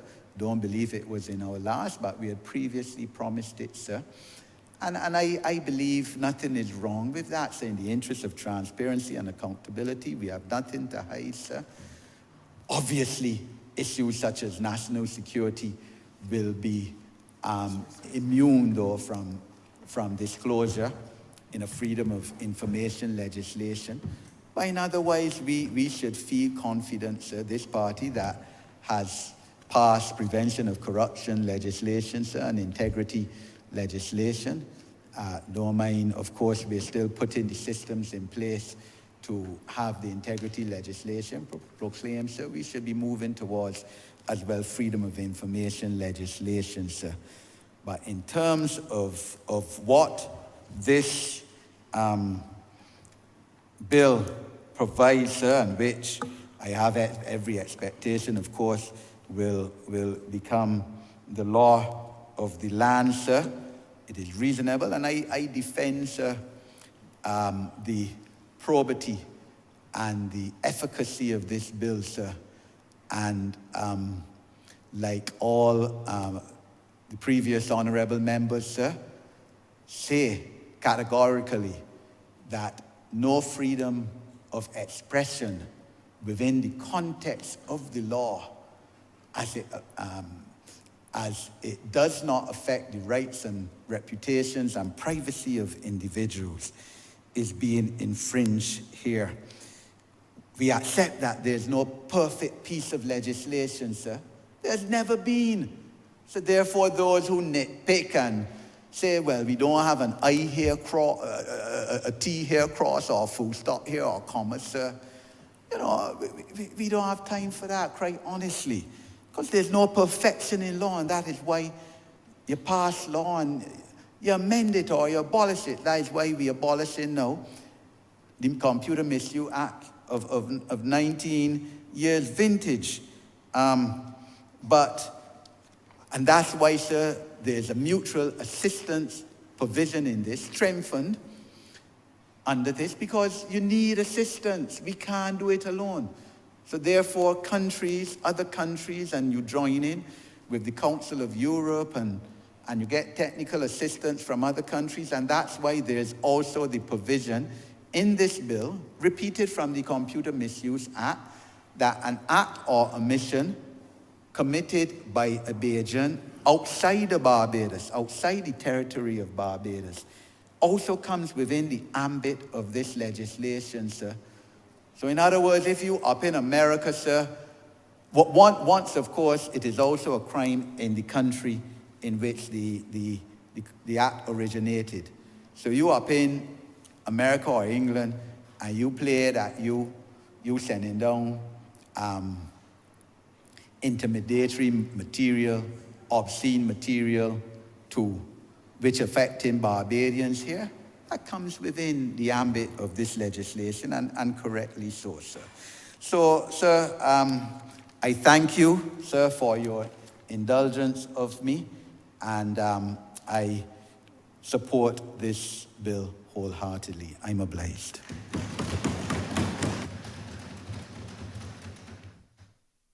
Honourable for Christchurch East Central. Thank you so very much, Mr. Speaker. I listened very carefully to the Honourable Minister who introduced this bill, the member for St. Michael South Central. And I must say, sir, a very thorough job was done, in my view, in terms of explaining what is the purpose of this bill. And as I listen to colleagues, sir, make their presentations, I equally unsure as to what is it that is generating this type of discussion, sir, whether in social media, sir, or in the regular space. Because once one reads the bill, and sir, I'm not a lawyer, but I still can read a little English from time to time, sir, and I know that with matters of interpretation, we can look at the same thing from a different angle, sir, and see something slightly different, which is not necessarily an issue, but that's where you get between in terms of the cut and thrust in relation to these matters.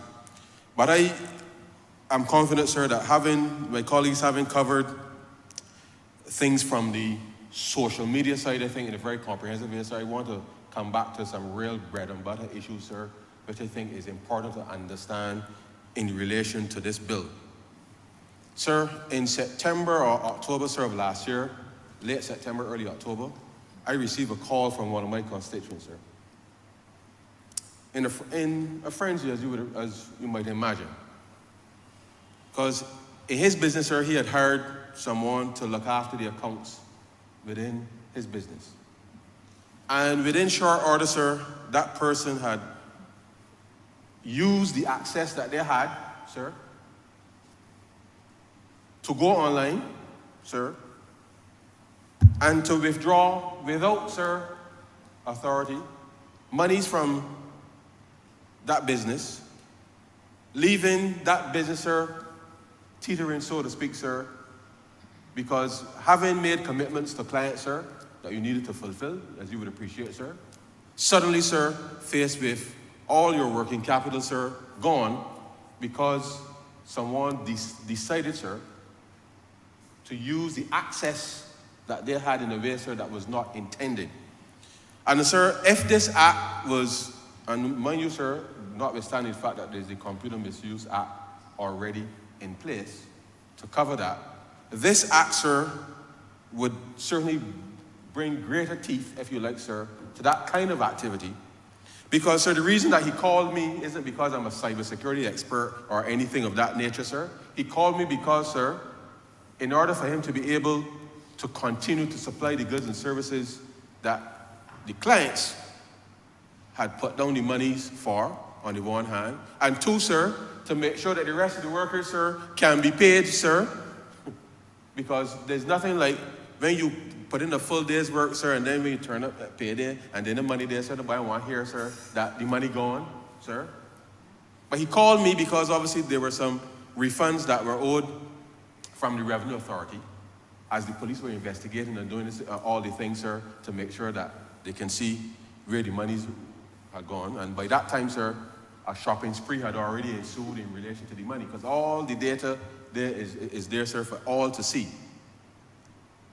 So, I spoke to the Revenue Commission, sir, to make sure that the refunds can be released earlier, simply because, sir, a business employing Barbadians, sir, was compromised by somebody inside. So I know a lot of us have been focused on the external access in relation to cybercrime. I want to say to the public, it is not only crime when it happens outside of the institution, sir. It's equally, sir, crime when it happens inside of an institution. And that is perhaps, sir, the most sinister aspect of this, because as you know, sir, fraud is fraud is fraud is fraud. And it happens every day.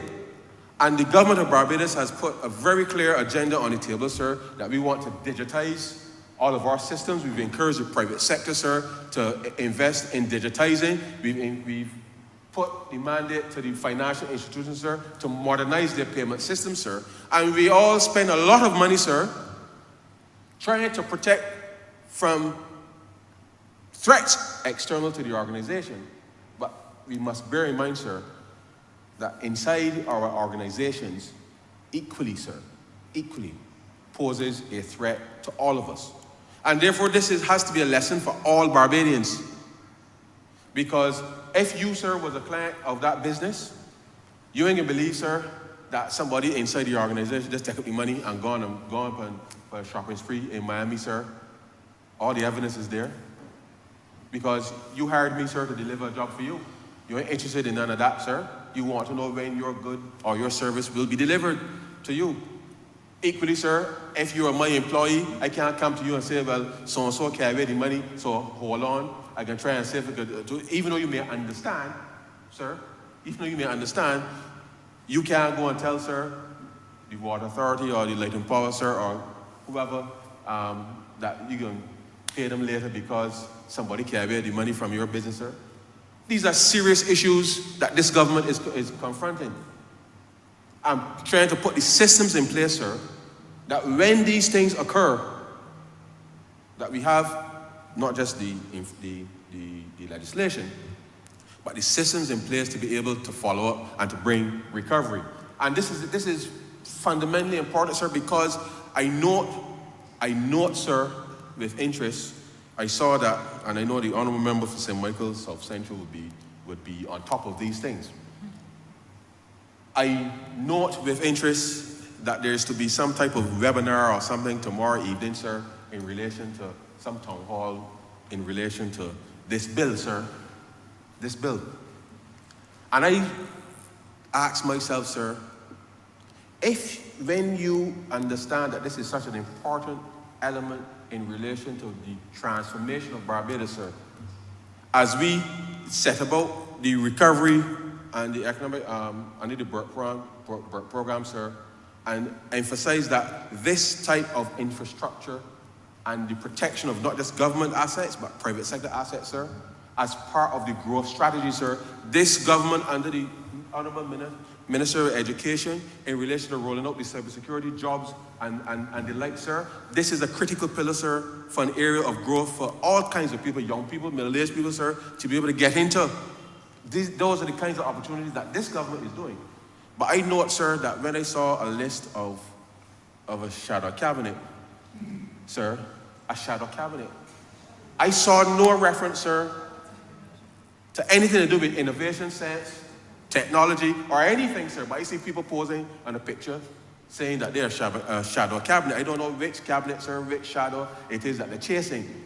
But if you do not have as part of your critical thought process in this 21st century, sir, not when Mr. Barrow, sir, was around, or before that, sir, in this 21st century, and you do not have identified someone who will take the responsibility for understanding the issues, sir, in this area. I don't know how you want to present yourself to whoever, sir, to say that you are an authority or you have thought through from a policy perspective in relation to this matter.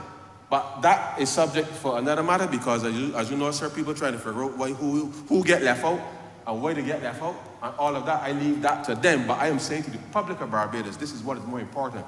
It ain't just at the left out. The portfolio of the member for St. Michael South Central, sir, the left out transportation, sir. They identify a single boy, sir, to talk about energy issues, sir. One of the critical things, sir, that is attending not just this government, but globally, sir. They ain't got a boy to talk about climate change or the most important thing facing the planet, sir. But they want to come and do a webinar on this bill, sir. Let them do the webinar on this bill because that is their right to do. But I'm saying to Barbadians, how do you present a set of people to the country and some of the most critical things confronting this country, sir? There's nobody taking responsibility for it. So you know what I tell you, sir? Immediately, if they were the government tomorrow, sir, not a road will fix in this country, sir, because nobody will take responsibility for that. As far as energy, it'll be every man jack for himself. This government has been charting a very critical path, sir, in relation to how we roll out our energy.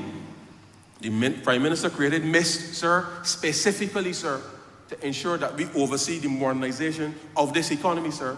But, sir, I laugh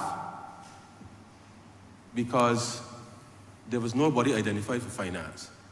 And I said to myself, sir, but how does one present a serious set of people to the country? And these areas, sir, nobody. So let them have their webinar. But I know the Honourable member from the Microsoft Center will deal with them on that. But the public must understand, sir, that these are critical issues facing this country. And therefore, I say to all and sundry, this government is here to protect your interests, sir. You, meaning the people, sir, in case somebody says no, that I talk to you in a personal capacity. This government is set about to protect the interests of Barbadians. And to the extent that we have true policy, sir, determined that not just through this bill, but by our very actions, because you recall, sir, when we passed the Payment Systems Act in 2021, sir, and the Fair Credit Reporting Act in 2021, sir, I told you then that the banks the banks and the credit unions, sir, had spent up until that point, sir, a significant amount of money in order to ensure that we are able to launch a real-time payment settlement, sir. And if you would oblige me for a moment, sir, I will just reminisce a little bit, sir, because when I was living in England, sir, many moons ago, and I think as we passed the Barbados Identity Management Bill, I believe that was 2021 as well, sir. I remember, sir, in 2006-07, sir, as part of my banking experience in the United Kingdom, sir, there was a company which I subscribed to, which provided identity protection services, sir, specifically to ensure that whatever we do online, sir, was legitimate. So when people cuss and carry on and talk about the ID card this and the ID card that and the this and that and the third, this government, sir, invested in ensuring that we could have the capacity that will allow us to be able to assert ourselves as being able to identify ourselves so that people know who we are and we know who people are, sir. This government, now that was something that was in place since, as I said, 2006 or 7, sir, offered through the banking system, specifically to ensure that as you conduct business financially, that people will be certain, sir, who you are. And these are the kinds of things, sir, that coming out of what we have already started here, sir, in relation to what we're doing over this cyber security bill, sir, to protect Barbadians. And therefore, I think, as the Honourable Member quite rightly said, I mean, so many people got the ID card now that the few people that decide that they may want one, sir, but that's your business. The reality is that for most of us here, it makes it easier now for us to be able to identify ourselves, and therefore the investment now through either the EBC in collaboration with MIST and the others who are engaged in the cybersecurity architecture in the country, sir, which comprises both government as well as private sector experts, sir, within the area. We are now in a position, sir, to be able to craft those responses. Well, I say response, but the systems in place, and to deal with the responses in a way, sir, that gives Barbadians confidence. And, sir, I just want to very quickly, sir, touch on a few issues, not just in relation to identity management, because the Honourable Member for St. James North identified an area that is near and dear to my heart. Because ever so often, sir, on Instagram, people will send photos. My constituent will send me a photo of what appears to be me, asking for some set of money for something, saying that I want money for this and next and third. No, luckily nobody. People know, sir. People know that I ain't asking nobody for the money, sir. So therefore, they always contact me and say, look, Rand, this thing get hacked. Which is not necessarily a hacking anybody, that's copying. And there's a concept, sir, called phishing. Phishing, sir. Not fishing in the traditional way we talk about flying fish, sir, and that type of thing. We're talking about men from 6 mains and oysters, and not that type of fishing. It is that people send out things, sir, in the hope that you will get hooked. So they will do a nice presentation, sir, and they will send you, sir, they will do all kinds, it comes in all types of forms, by email, sir, by whatever, and as soon as you click, sir, they got you. Now, sir, I'm not sure if you are aware, but there's a new movie out, sir, called The Beekeepers. And in this movie, sir, starring the lovely Felicia Richard, sir, and Jason Statham, sir, from the Cosby, in case people don't know, the lady from the Cosby and the transporter guy, sir. But this is the tenet of this is the concept of the movie, sir. The lady is in charge of the building fund at the church. They raised some money to do the building fund, I believe it is what it was. And the people sent her something online, sir. As soon as she read the thing, she clicked the thing, it says, call this number. She called the number, sir, because obviously when, as a senior citizen, she sees something wrong, she called the number because it appears legitimate, sir. She calls the number, the people on the other end, sir. As soon as she calls, gives you and puts in the code that they tell her to do, that is the authorization for them then to get into her thing. Wipe out $2 million straight, sir, like that. That's a movie. Of course, the transporter guy being the transporter guy that he is, sir. We have burned out the whole place, sir, going after the thing, but regrettably, sir, the character killed herself because having lost the money, wipe out the account, obviously how are you going to go and tell the church members that you lost the money? Now, whilst this is a movie, sir, these things happen every single day, sir. And therefore, the protection that is required, sir, from government and from private institutions investing, sir, is absolutely critical. Now, sir, we are bees, sir.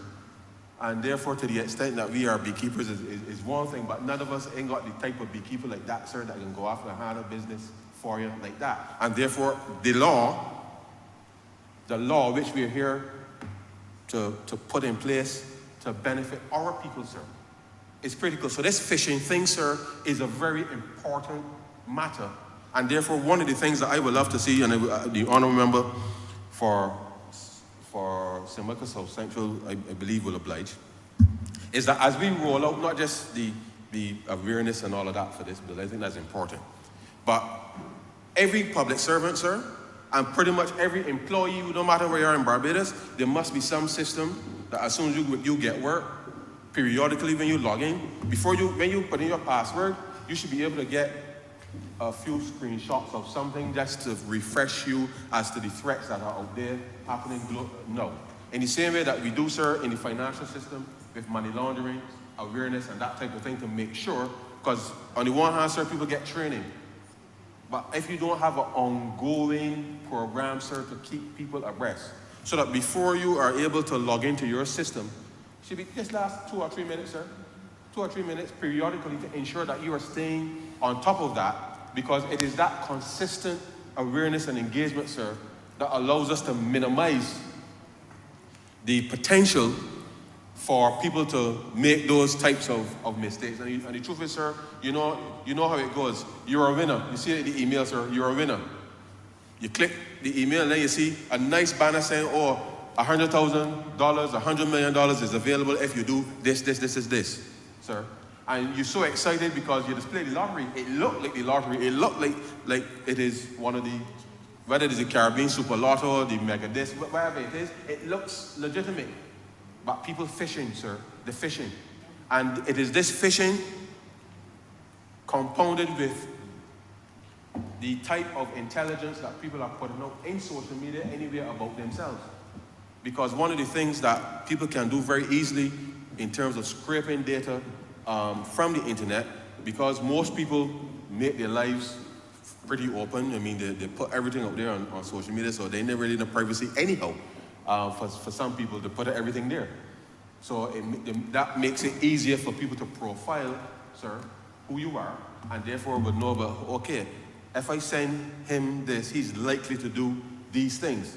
And that is the kind of information that we put out every day through our body language. As you know, sir, human face-to-face is always a better experience because you can read people. But that body language also exists as well, sir, virtually. And therefore, what we put into cyberspace helps people to form a view as to what our likes and dislikes are and what we are susceptible to. And therefore, that is something that I would want that as we roll this out, that certainly on the government side, as we get emails for all kinds of things, that in the same way that within the financial industry, sir, that you have things for money laundering and fraud and those types of things as part of the login process periodically. That is something that I would love to see rolled out as it relates to government and equally the private sector, because this cybersecurity thing, sir, is absolutely critical. And what you click on, sir, what you download, which websites you view, all of those things, sir, point to vulnerabilities that will allow us to be able to minimize those, but ensure that we have the right responses and protocols in place to address it. Now, sir, the Barbados Revenue Authority, the Customs Department, sir, the Treasury, over the course of the last 5 years, has updated all of our systems, sir, to ensure that we are as digital as possible. Still a few areas to address, sir. We are onboarding more payment solutions, and as you onboard more payment solutions to make it easier for people, sir, it means that the integration with the banks and all of that, sir, needs to be in place, and we work well together, sir, to ensure that these things happen. Now, sir, I make that point specifically because if it is, sir, and there's a specific section in the bill that speaks to how you handle data, sir. So let's say, for example, sir, and this is very, very important, because as you would be aware, sir, sometimes there's a gap, there's a lag between when a land transaction, sir, takes place and when the information is updated within either the land registry system, sir, the tax system. It shouldn't be, but there's sometimes a lag, sir, within that. So you might, sir, I might buy a piece of land from you, or you buy a piece of land from me, sir. And let's say, for example, it is a government-owned piece of property. The ownership changes, sir. The fact that the ownership changes, that information, that data point with respect to ownership, sir, should change within BRA's system, sir, as no longer being government-owned and therefore not subject to land tax, but now owned by me, sir, and should be subject to land tax. But if somehow in the middle, sir, the data is either altered or suppressed or delayed, sir, these are the kinds of things that I mentioned, sir, that we now need to make sure that people understand that we need to get these processes and these systems up to date and efficient, because there's one thing for there to be a lag. But if under investigation it is realized, sir, that somehow or the other the thing ain't changed for 2 years, 3 years, 4 years, that means something is not quite right, sir. In the same token, sir, if within the context of our security world, sir, yeah, duties or items are being classified incorrectly for a period of time now, but because we have systems now to do checks within the entry assessment, sir, to ensure that issues of classification and the right data is input, sir. These are issues that, as the Ministry of Finance, working with other stakeholders, especially the brokers in that instance and others, sir, to ensure that people are not manipulating, sir, information to pay one set of duties when in truth, in fact, sir, there's something else that is actually being imported.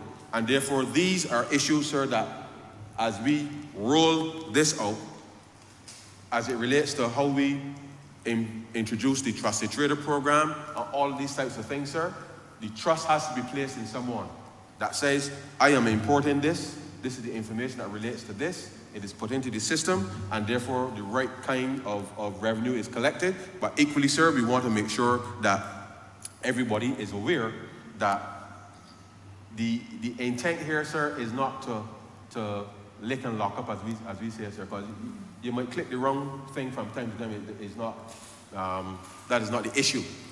It is that you don't want to see something where this is a phone, sir, that is supposed to attract, let's say, for example,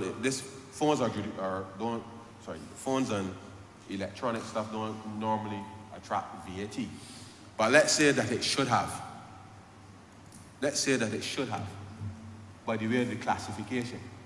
And therefore, you don't want to see that over a period of time, something that should have attracted VAT is being said to be a phone when it is not. And therefore, to the extent that we understand those types of issues, that the presentation or the altering of the data, whether inside the department or coming from outside, sir, these are issues that we will sensitize the stakeholders to, because as we treat to certain things from an administrative perspective, because as I said, you could click the wrong thing, you're trying to get something clear and it's a one-off thing, no problem. But when something becomes a habit, sir, you check the information, you know, okay, this is something not right.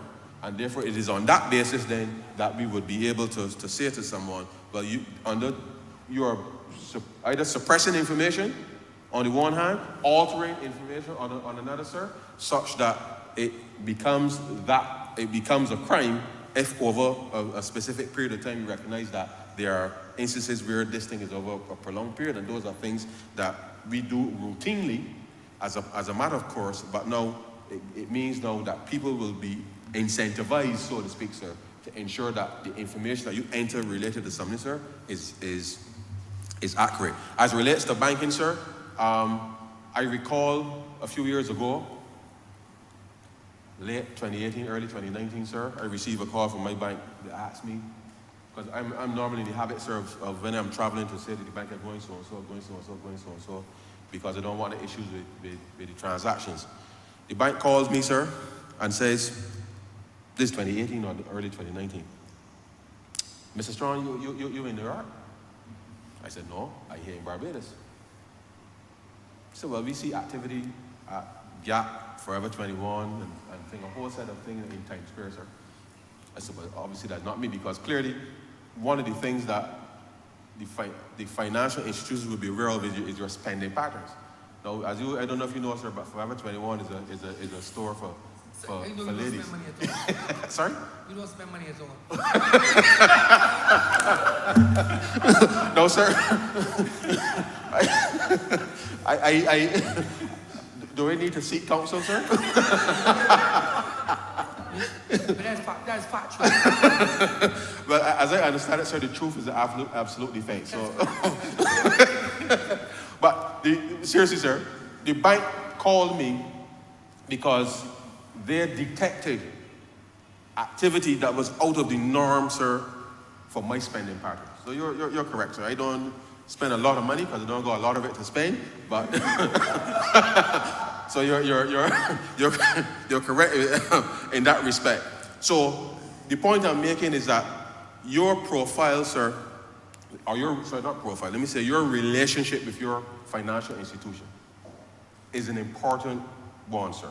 Especially in an age where through your phone, sir, and we like to download apps and all kind of things, sir, and the in-app purchases, because things pop up on your phone, sir, you're playing a game, Candy Crush, or you're doing Tetris, or whatever it is, you know, what's in people's minds appear to be harmless, and you get a pop-up saying, oh, you can upgrade to do this, get some access to some special thing, and you click it, you put in your credit card information, you do not know who the developer is, you don't even know anything, you submit your information willingly, sir, and you do not know what is the intent for which that information is being done.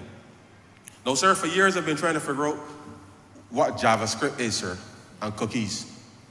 From the time we had internet access, sir, we've been accepting JavaScripts. You go on a website, sir, it asks you to accept or deny cookies, sir. I'm convinced it don't really make a difference whether you accept or deny, because it is really the programming in the back end from the click that matters. But I'm just saying, sir, that these are the things that we do habitually, sir, which we assume that the developer of the website or of the software or whatever it is, that their motives, sir, are good and pure in relation to what it is. We upgrade and we do all kinds of things, and we do so. And you know, sir, you know they have those agreements that they ask you to read, that none of us really, sir, ever read. we scroll through until the thing pop up to say continue or agree. We don't read them, so we do not actually know what we have agreed to in the first instance, but we give our information. Now, this is not to scare anybody, sir, or anything, because at the end of the day, sir, we do the ease with which we do business online, I think has transformed the entire world. And therefore, I know that obviously the financial institutions, the payment service providers, they spend an inordinate amount of money, sir, globally, protecting their systems. But when you, sir, on your phone, playing your Candy Crush or your bingo or your dominoes or whatever it is that you do to pass leisure time, sir, determine that you are going to give your information. It's not the bank that you are giving information to. You are giving the information to some random person out there, sir, who you hope is going to give you the upgrade to the game that you're playing or whatever it is, you know, whatever. It could be anything, sir. Anything. We have to be mindful that in doing that, there is some risk. There is some risk. And therefore, to the extent that you download an app, and whether we do any reviews of it, whether we think, because, sir, sometimes the reviews themselves could be fictitious, because you can make something look, you can create a profile now, sir, online, and purchase bots, if you like, to give the impression that you got 100,000 followers, to make it seem legitimate, sir. And therefore, I don't spend a lot of time on social media, sir. I really don't. I think some do, but I browse occasionally just to get a sense in terms of what's happening. And if you are not careful, sir, the type of information that we are giving out about ourselves can lead to personal intrusions of our data, either from a financial perspective, where someone can go, sir. If I was so minded, I might be able to get a loan in the name of the Honourable Member for St. George North, sir, based on purely, sir, information that I could gather about her online. And the reality is, when the bank or the financial institution comes knocking on your door, asking, well, where the money is, somebody has done that in your name without you knowing, and then all of a sudden now you are liable for something that you have no idea about. And that is why I go back, sir, to the identity management bill that we passed in 2021 and the ID project that we've rolled out. Because it is the integration of that information, sir, within the banking sector that will give people greater comfort that nobody could turn up down Broad Street, sir, and take out a loan in your name with your address, sir, sign with your signature, and then 3 months from now, sir, bailiffs turn up at your house looking for the money. That is what we are trying to prevent, sir. That is what this government has set out as part of its mandate, to ensure that it can protect its citizens, because we have to digitize, sir. We accept that we have to digitize, and therefore we have to digitize with a framework that allows us to be able to protect people, allow business to be conducted as safely and as efficiently as possible. And therefore, sir, this bill is particularly important as part of the architecture for allowing this to take place. So my simple submission, sir, is that whilst a lot of focus and time has been spent on the social media component, a lot of time has been spent, sir, on the external threats that cybersecurity poses for entities. The reality of it is that in most of what we do, sir, we have also to be mindful that there may be threats from internal to organizations, sir, that we have to be able to stay on top of, but equally at a personal level, sir, how we engage online, and I say online in its broadest sense because it's not only from a social media perspective, how we engage online, sir, and the identity management framework, having a good relationship with your bank, sir. I know that for most people, when it comes to banks, there's obviously a discussion about fees and the like, sir, which is a legitimate discussion to have. But your relationship with your bank, with your financial institution, let me say bank, your relationship with your financial institution is such that if they recognize, sir, that something has gone wrong with your account, they should be calling you to make sure that they verify with you, sir, that that activity is legitimate, such that they can prevent, sir, any specific fraud or anything and limit the damage for which these things can happen. But as I indicated, sir, we have to come in, we are in the 21st century. We have to push ahead in relation to the upgrade of the systems, and obviously Section 12 speaks to the critical architecture. I include certainly the payment systems as a critical infrastructure. Certainly anything that it falls within the Ministry of Finance is a critical infrastructure for government to be able to pay people and the like, and therefore we will do whatever we have to do, sir, as government to ensure that we protect that IT infrastructure, and certainly working with the Honourable Member for St. Michael South Central and our team. I want to encourage all Barbadians that this bill is to protect all of us, sir, all of us. And in seeking to do so, if you know that you ain't got no right, sir, in Cloud Suite, or Asicuda World, sir, or TAMIS, or any land tax system, or whatever system, you have no right there, none whatsoever, then you can't complain, sir, if you decide to go in at somebody, you decide to go in these systems and make changes that you are not approved to do, authorized to do, sir, whether you are inside the organization or someone from outside of these organizations, sir, this bill is here to ensure not just to maintain the integrity of the system, sir, and to ensure that we can continue to deliver critical services, because it is part of how we see, sir, the Barbados Economic Recovery and Transformation Program as we reposition for growth to be able to roll out. And so, sir, I am happy to support this bill and say to Barbadians, stay focused.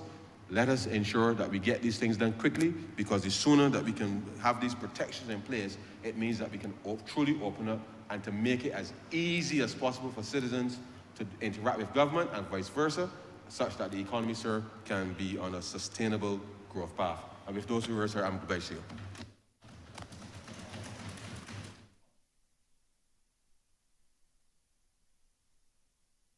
Honourable St. Michael South Central. Thank you, Mr. Speaker. Sir, I wish to thank sincerely members who have contributed to this debate. I believe, sir, that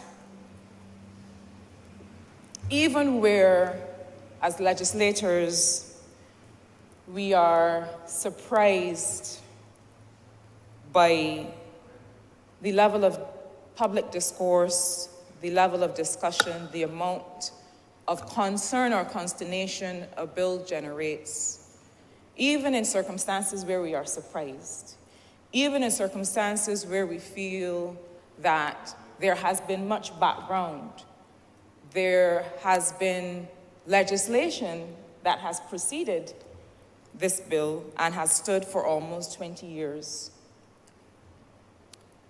Even where we sometimes do not understand the source of the concern or confusion, it is our duty, it is our responsibility to engage it, to engage the discourse. And so I am very humbled and pleased to have received all of the feedback that we have received. I want, through you, to assure the people of Barbados that we do not take lightly the concerns that have been expressed. And we have taken the time that we have taken because we do not take them lightly.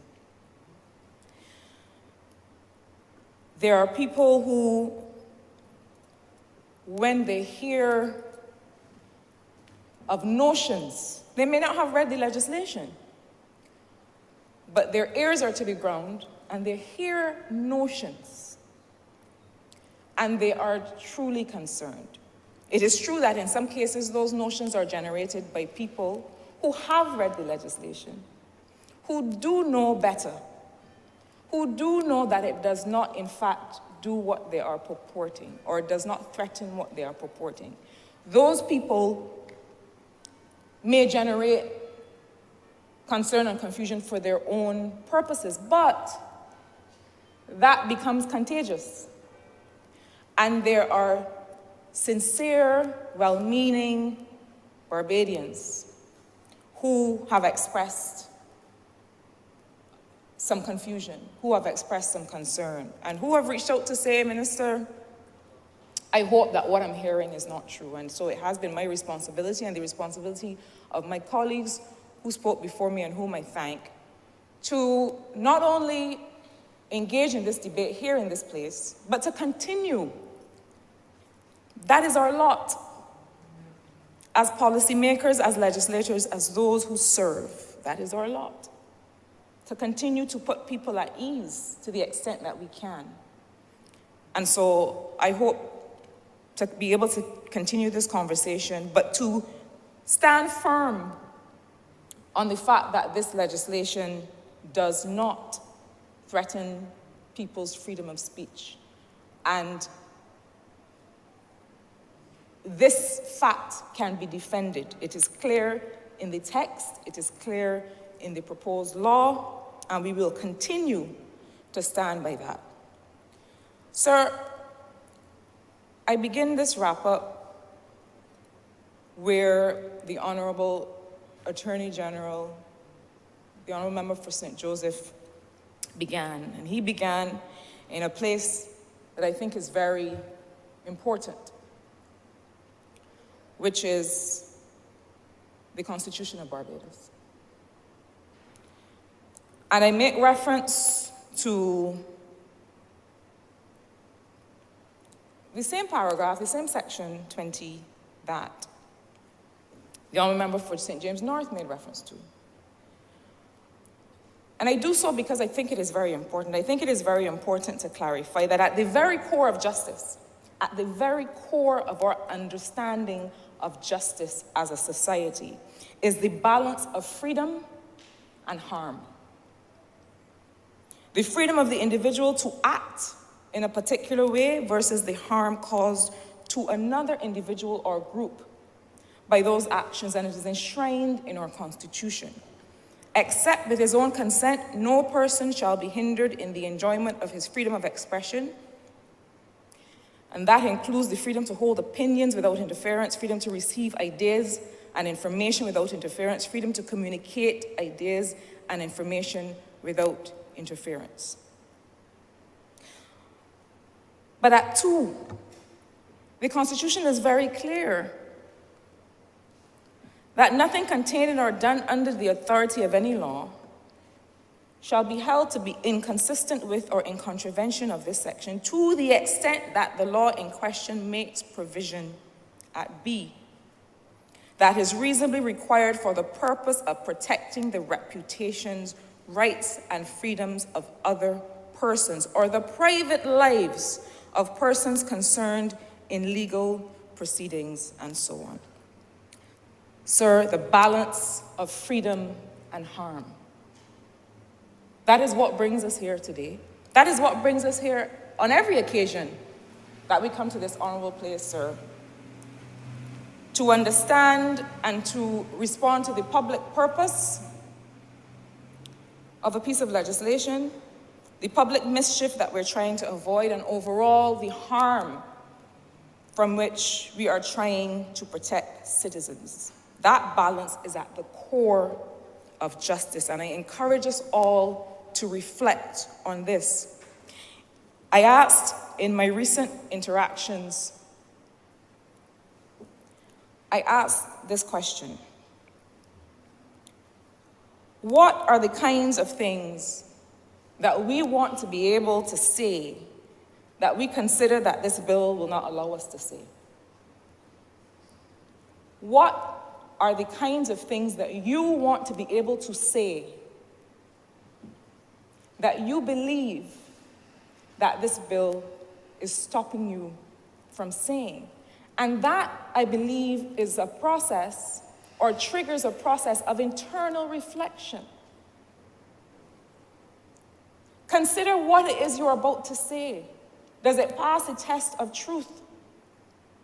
Does both its content and manner of communication pass the test of freedom from intimidation and freedom from harassment? If it does not pass that test, it should not require legislation to stop you from saying it. We exist in this society along with others. We exist in this society, in many cases, having to protect our neighbors, having to have regard to how our actions affect others. Beijers have long had a tradition of burning stuff, as we call it, of lighting fires in our yards to get rid of rubbish. But we know that there are people in our communities who have respiratory issues. And whether they have respiratory issues or not, whether they have health challenges or not, should be able to enjoy the freedom of not being smoked out in their own houses because you have taken the decision to burn stuff. And we have had to give them that protection under law. Sir, this is no different. Sir, I believe that it is similarly important to answer some of the concerns that have been raised, and really to reiterate some of what has been said, because it is my judgment that we are going to be called on time and again to repeat ourselves in these matters. And I don't think that is beyond us. And I think that we simply have a commitment to do it as often as is necessary until people have a certain comfort in what we represent. Sir, the question was raised about why these matters do not remain in the area of civil action. And this has already been ably addressed by speakers before me, but I think it is important to simply restate that civil action is one that requires, in many cases, personal capacity, personal, private, financial capacity to proceed. When an individual feels injured, feels harassed, feels that she or he is the subject of cyberbullying or some other offense under this act, that individual has to have the wherewithal to engage an attorney to proceed with civil action. And we consider that the harm that is likely to be caused under these kinds of offenses, by these kinds of offenses, are sufficiently large in scale and broad in scope, the damage to individuals, that the state has a right to protect those individuals under its obligation or under its capacity to take action in the criminal, against these individuals as a criminal offense. It is quite simply that the state has a responsibility to protect, and the state cannot proceed to take civil action against an individual. But the fact is that these are not personal matters. Sir, there are jurisdictions that have had to remove the decision of proceeding with prosecution from the complainant. There have been jurisdictions where the complainant had to be the one to agree to proceed with a charge of sexual assault or to proceed with a charge of grievous bodily harm, and so on. But those jurisdictions determined that, in fact, this is sufficiently injurious to the society as a whole, to the core of who we are, that we're going to remove that duty or that responsibility from you. We don't need the complainant to be able to proceed. We don't need the alleged victim to be able to proceed. Even if the alleged victim does not wish to proceed, there are crimes that are sufficiently damaging to the entire society and that sufficiently undermine the values therein that we will proceed anyway. And I say that to say that this notion that things are just private matters between two people, sir, we had to remove that categorization and that characterization from gender-based violence. There was a time when an individual, a woman seeking protection under the law, would be told by those in authority, ma'am, this is a private matter. But it cannot be a private matter. Because if the offense had been done to me, not in my living room, but 50 yards outside at the bus stop, it would not be a private matter. The state has a duty to protect in all spaces.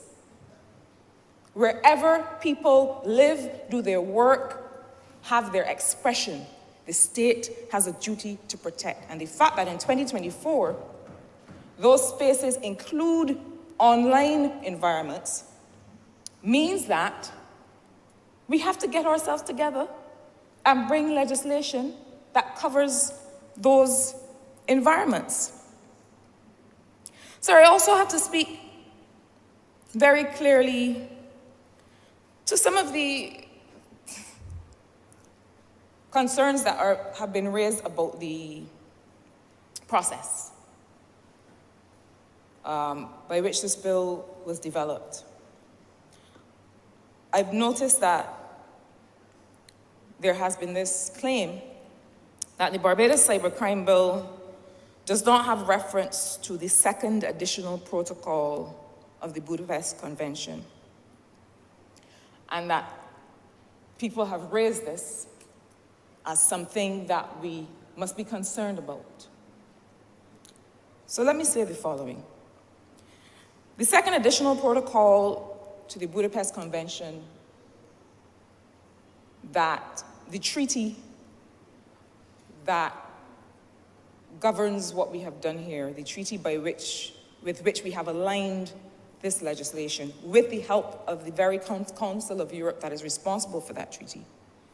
That second additional protocol was approved on the 17th of November, 2021. And it was open for signature in May 2022. So, sir, that by the time Barbados was finalizing this legislation in September of 2023 up until December, all of the issues raised in the protocol, the very reason that the protocol was added, were accounted for and included in the drafting of this bill. But let me go a bit further. The truth is that the additional protocol has 2 chapters. The first is with respect to language. So the various languages that are covered, because remember that this is a treaty that covers more than one country. And the Chapter 2, which addresses measures for enhanced cooperation with other territories. So really, the additional parts of the protocol do not go to the substance of the bill, do not go to the substance of any model legislation. They go to the way in which the parties collaborate with each other, as well as the language. But even so,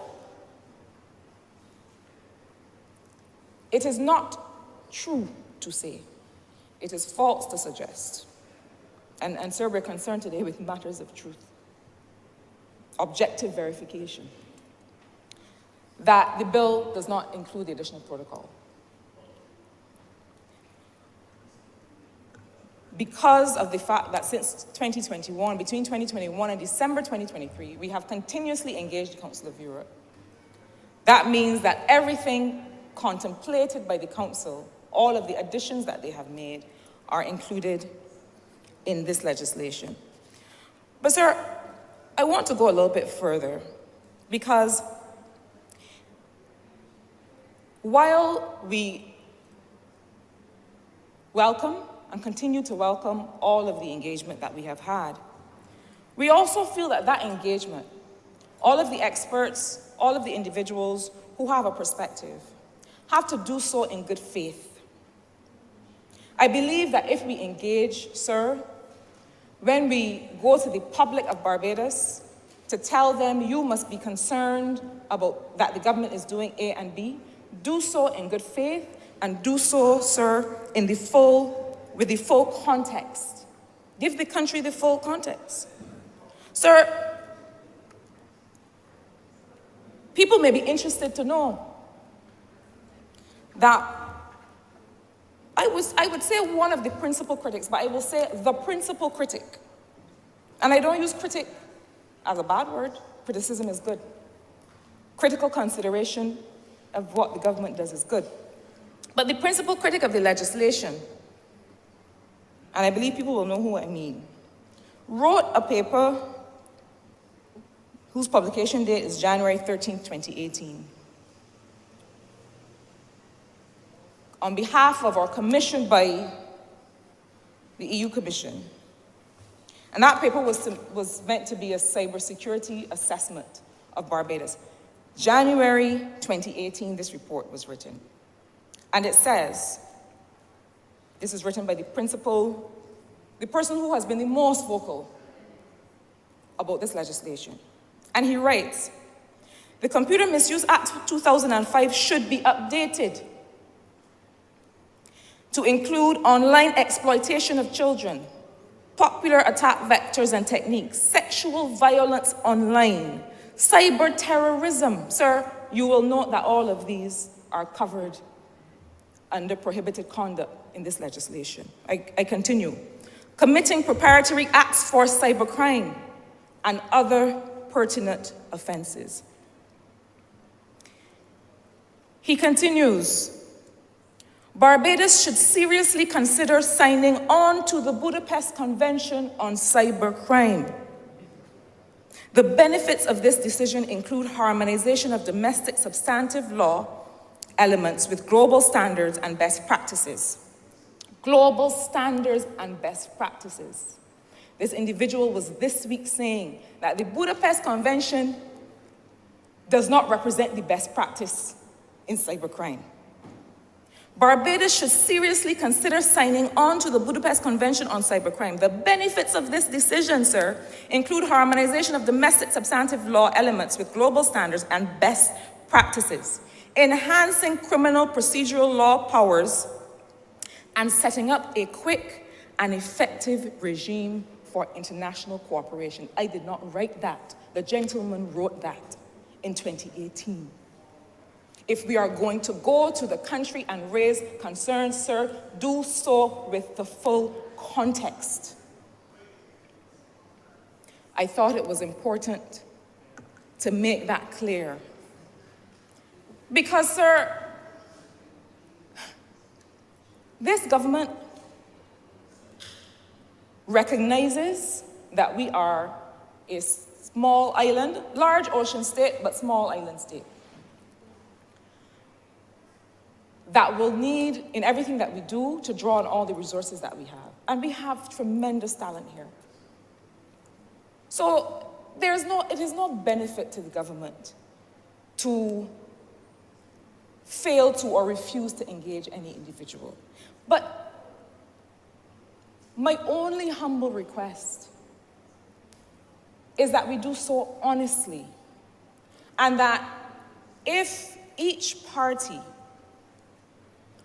that is bringing ideas to contend together does so in full honesty, then every Barbadian will win. There is no one-upmanship to be had here. If we are honest and clear in our desire to make Barbados better, let us engage honestly in that regard, sir. Sir, I have to come to the notion, even though others have addressed it, that this legislation is meant to protect politicians. And the only thing I will say in that regard is that the legislation requires, establishing something as prohibited conduct requires the test of truth. And all I will say to you, to Barbadians, is that if you have objective facts that are in evidence elsewhere, you can make reference to these facts. If the thing is true about any member in here, if you have a fact that can be proven about any member, then you have the freedom to have a perspective on those facts. And I don't think anyone has ever disagreed with that. If you don't like the hairstyle of a member of parliament, not that is material to the work that we do, but you certainly are at liberty to say. If you don't like the look of the individual, if you feel free to have a perspective. If you have something that you wish to bring to public attention, that you can prove that someone has done, this legislation does not stop you from doing that, but you have a responsibility to reference something that is a fact. And I will forever defend the right of Barbadians to have a perspective on the conduct of politicians that they can prove. That is a part of our freedom. That is a part of the freedom of democracy of our political system. But I don't want us to get confused. This legislation is crafted, is created, is conceptualized, not to protect people who have the wherewithal to bring civil action if they so choose. They will have the responsibility to prove defamation in whatever situation. This legislation is not about protecting people who can protect themselves or who have the wherewithal so to do. People used to say, there used to be a saying, pick on someone your own size. So it is not, and I don't use the term political class because I don't believe there's such a thing. Because I believe that there are those of us who are still very firmly, by virtue of our families and how our families live, still very much affixed in the socioeconomic class that we grew up in. And the notion of political class suggests certain privileges that do not exist for all of us in this chamber. So I use the word politicians. This is not about politicians. This is about the young people who find themselves in the thick of a morass online and do not know where to turn. I use the example, sir. A gentleman said, why don't politicians go and solve the real issues that affect people? And I said to the gentleman, sir, and he said, this is about people's income and whether people can earn money and whether people can pay for what they want. And I said to him, sir, if you are a plumber and somebody goes online or via WhatsApp says that the member for St. Peter is a plumber, but when he watch it, because when he go in your house, he's taking your things. And circulates that online with no regard for whether it is true or not. And then that member realizes that the calls that he used to get to come and fix something here and there, he's not getting anymore. People no longer trust him to enter their homes because a rumor has been spread that he is not to be trusted around people's possessions. And sooner or later, he will lose his income. He will no longer be able to support his family. It will have repercussions for his children and their education and their health. If that is not a basic matter of being able to live and pay your bills, I do not know what is. This legislation protects people's lives and their livelihoods.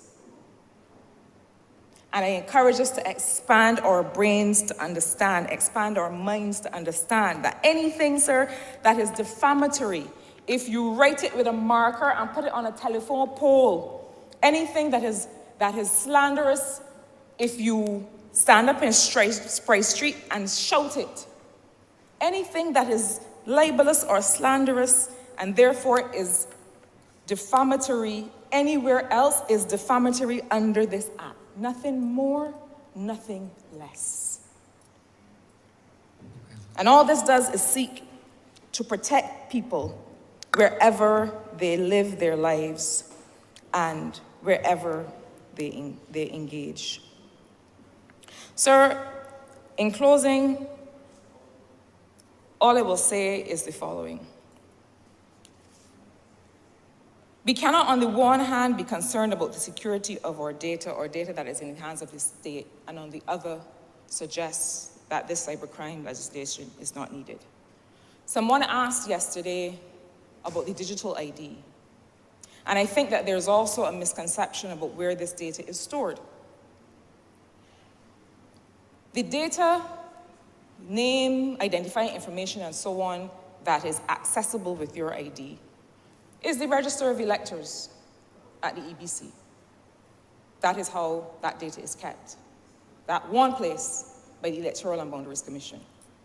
There's no further access that is gained unless you give that access. In other words, unless you give authority to any other actor. And when the pin and chip technology is widespread in financial institutions, and also when the mobile ID is established, which means that small businesses will not need that pin and chip infrastructure in order to access your information with your authority. In other words, see and verify your address. That data is stored nowhere else. It is your information that you used to have on the face of your card, and it is kept as it has been for decades as the Register of Electors at the Electoral and Boundaries Commission. There has been much talk, sir, about other cybersecurity measures that we are taking because this legislation cannot stand on its own. And so as we continue to speak to the country, we will continue the work and share with the country those aspects of that work that we are at liberty to share, because I will reiterate that these are national security issues. We will continue to talk to the country about our work to make sure we keep identifying and auditing those agencies that constitute critical infrastructure and make sure that we have an inventory of those, a continuous assessment and audit of those, risk-based assessment of those national critical systems, conducting cybersecurity exercises to test that critical infrastructure, establishing teams that continue to monitor the cybersecurity framework, continue to make sure that there's enterprise security, that there's acceptable use of technology, that we strengthen data protection measures, and especially the Office of the Data Commissioner as a regulatory body that should have reporting responsibility, not just to the minister, except in cases of breaches of private data. And so these are conversations that we continue to have. Importantly, we have to make sure that there's what the strategy calls a cybersecurity mindset. The Honourable Member for Christchurch East Central spoke about it at length in his very worthy intervention. That it is not just about what the state does to protect data and protect people from criminal interference. It is also about making sure that people understand that if somebody sends you a link that you're not sure about, don't click on it because you don't know where it's going to take you. If you're not sure that it's a secure payment portal, do not enter your credit or debit card information. These are the kinds of things that we have to strengthen understanding about. And we also have a responsibility as the ministry the ministry that is responsible for managing cybersecurity and the cybersecurity strategy to make sure that the private sector is doing what it needs to do to secure you as citizens, because even though their data may not be interacting with government's data, we also have a responsibility to make sure that they are doing what is necessary to continue to protect the country, and that work continues. The last area of work that we will continue to invest more in and more heavily in is to look at the cyber skills shortage that we have, and to make sure that not just those people who are responsible for IT governance already in the roles that they play in and outside government, that those people's skills continue to be strengthened, but also to make sure that we have some succession planning when it comes to IT governance, to make sure that we are raising a nation of people with that facility, with that capacity, even if they will not go into a specific job in that regard. But this is a functional skill. This is a competency that is required to be alive today. And that has to be threaded all the way through the system, both in formal and non-formal education. So, sir, I end by reiterating the commitment of this government to protect citizens from cybercrime. I repeat that it is not a slick or sexy issue. It is an issue that goes to the heart of protecting people's lives and livelihoods and futures and how they wish to express themselves. I encourage Barbadians through you, sir, to read the legislation. It's not very long. And I do think that it is simply presented. But we will also endeavor, along with the Ministry of Innovation, to share some smaller bits, smaller bites about what the legislation does and does not do, because I do believe it is our duty to take people in our confidence and to let people know that wherever their concerns are expressed, that we take seriously our duty to reassure and explain. Sir, I commend this bill to this honourable chamber and beg to move that it be read a second time. Question is that this bill be read a second time. All those honourable members in favour, please say aye. Those against it, please say no. Me think the ayes have it. Mr. Speaker, I beg that you do not leave the chair and that the House resolve itself into committee for further consideration of this bill. The question is that the Speaker do not leave the chair and the House resolve itself into committee for further consideration of this bill. All those honourable members in favour, please say aye. Those against, please say no. We think the ayes have it.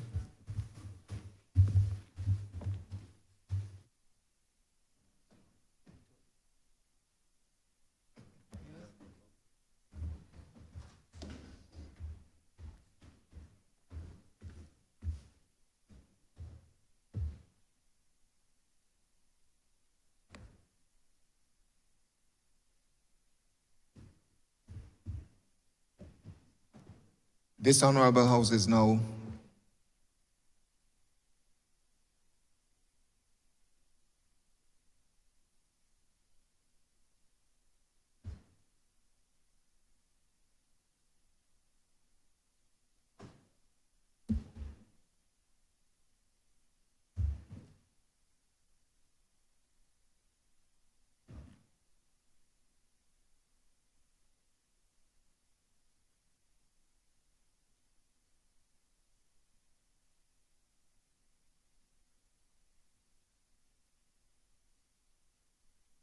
This Honourable House is now in committee.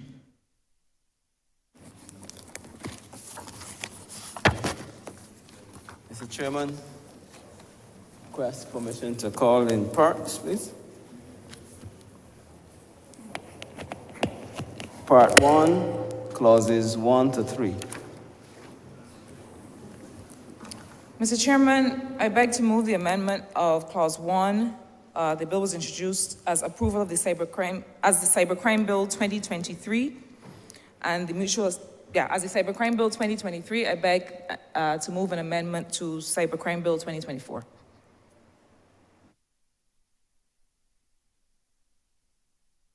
The question is that Clause 1 stand par as amended.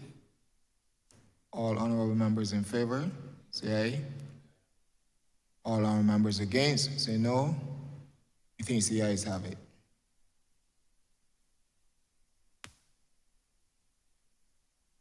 Part 2, clauses 4 to 22. Mr. Chairman, I beg to move that clauses 4 to 22 stand part. The question is that Part 2, clauses 4 to 22 stand part. All honourable members in favour, say aye. Honourable members against, say no. I think the ayes have it. Part 3, clauses 23 to 33. Mr. Chairman, I beg to move that Part 3, clauses 23 to 33 stand part. Beg to second that. The question is that Part 3, clauses 23 to 33 stand part. All honourable members in favour, say aye. Honourable members against, say no. Methinks the ayes have it. Schedule. Mr. Chairman, I beg to move that the schedule be the schedule to the bill. The question is that the schedule be the schedule to the bill. All honourable members in favour, say aye. Honourable members against, say no. Methinks the ayes have it. Mr. Chairman, I beg to move that you do not report to His Honour the Speaker the passing of one bill in committee with amendment. The question is that I do not report to His Honour the Speaker the passing of one bill in committee with amendment. All honourable members in favour, say aye. Honourable members against, say no. Methinks the ayes have it.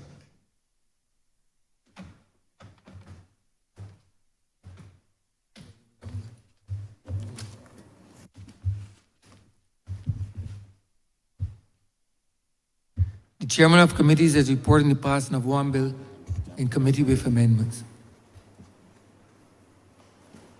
Mr. Speaker, I beg to move that this bill be now read a third time. By the second. The question is that the bill be read a third time. All those honourable members in favour, please say aye. Those against, please say no. Methinks the ayes have it. Mr. Speaker, I beg to move that this bill be now passed and cited as the Cybercrime Bill 2024. By the second. The question is that the bill be passed and so cited. All those honourable members in favour, please say aye. Those against, please say no. We think the ayes have it. This bill is passed and so cited. Order number 2, sir. In the name of the Honourable Minister of Industry, Innovation, Science and Technology, to move the second reading of the Mutual Assistance in Criminal Matters Amendment Bill 2024. Honourable members to Microsoft Central.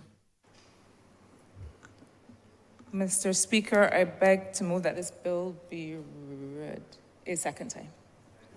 The question is that the bill be read a second time. All those honourable members in favour, please say aye. Those against, please say no. We think the ayes have it. Mr. Speaker, I beg to move that you do now leave the chair and the House resolve itself into committee for further consideration of this bill. The question is that the Speaker do not leave the chair and the House resolve itself into committee for further consideration of this bill. All those honourable members in favour, please say aye. Those against, please say no. We think the ayes have it.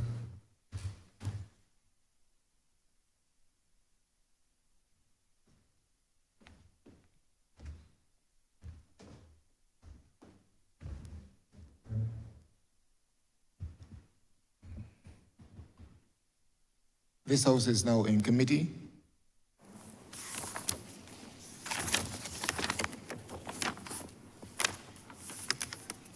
Clause 1.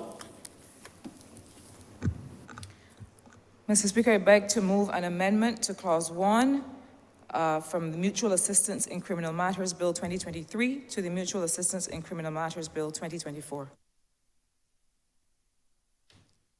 The question is that Clause 1 stand part as amended. All honourable members in favour, say aye. Honourable members against, say no. We think the ayes have it. Clauses 2 to 6. Mr. Chairman, I beg to move that clauses 2 to 6 stand part. The question is that clauses 2 to 6 stand part. All honourable members in favour, say aye. Honourable members against, say no. We think the ayes have it. Mr. Chairman, I beg to move that you do now report to His Honour the Speaker the passing of one bill in committee as amended. The question is that I do now report to His Honour the Speaker the passing of one bill in committee as amended. All honourable members in favour, say aye. Honourable members against, say no. We think the ayes have it.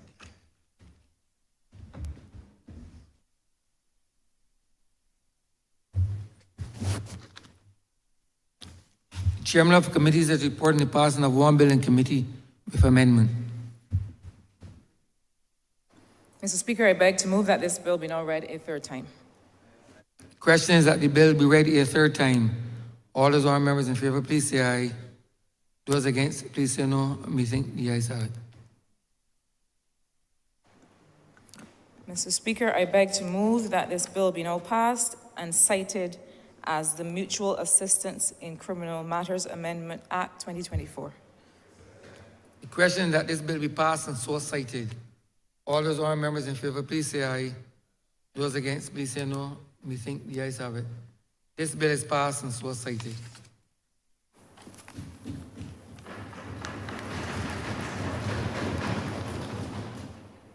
The Speaker revert to messages from Her Excellency, the President.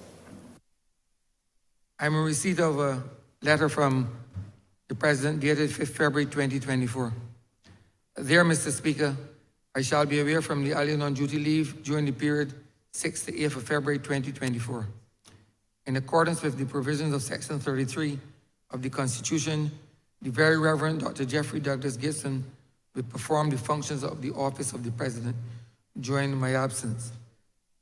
As the House of Assembly will not be meeting prior to my departure, it will not be possible for the usual formal message to be sent to your chamber. Will you therefore please bring my absence formally to the attention of the Honourable the House of Assembly when next it meets? Yours faithfully, President. Revert to government business. Thank you, Mr. Speaker. I beg to Honourable Leader of move the suspension of the House until 3 p.m. By the second. The question is that this honorable chamber be suspended until 3 p.m. All those honorable members in favor, please say aye. Those against, please say no. Me think the ayes have it. This honorable chamber stands suspended until 3 p.m.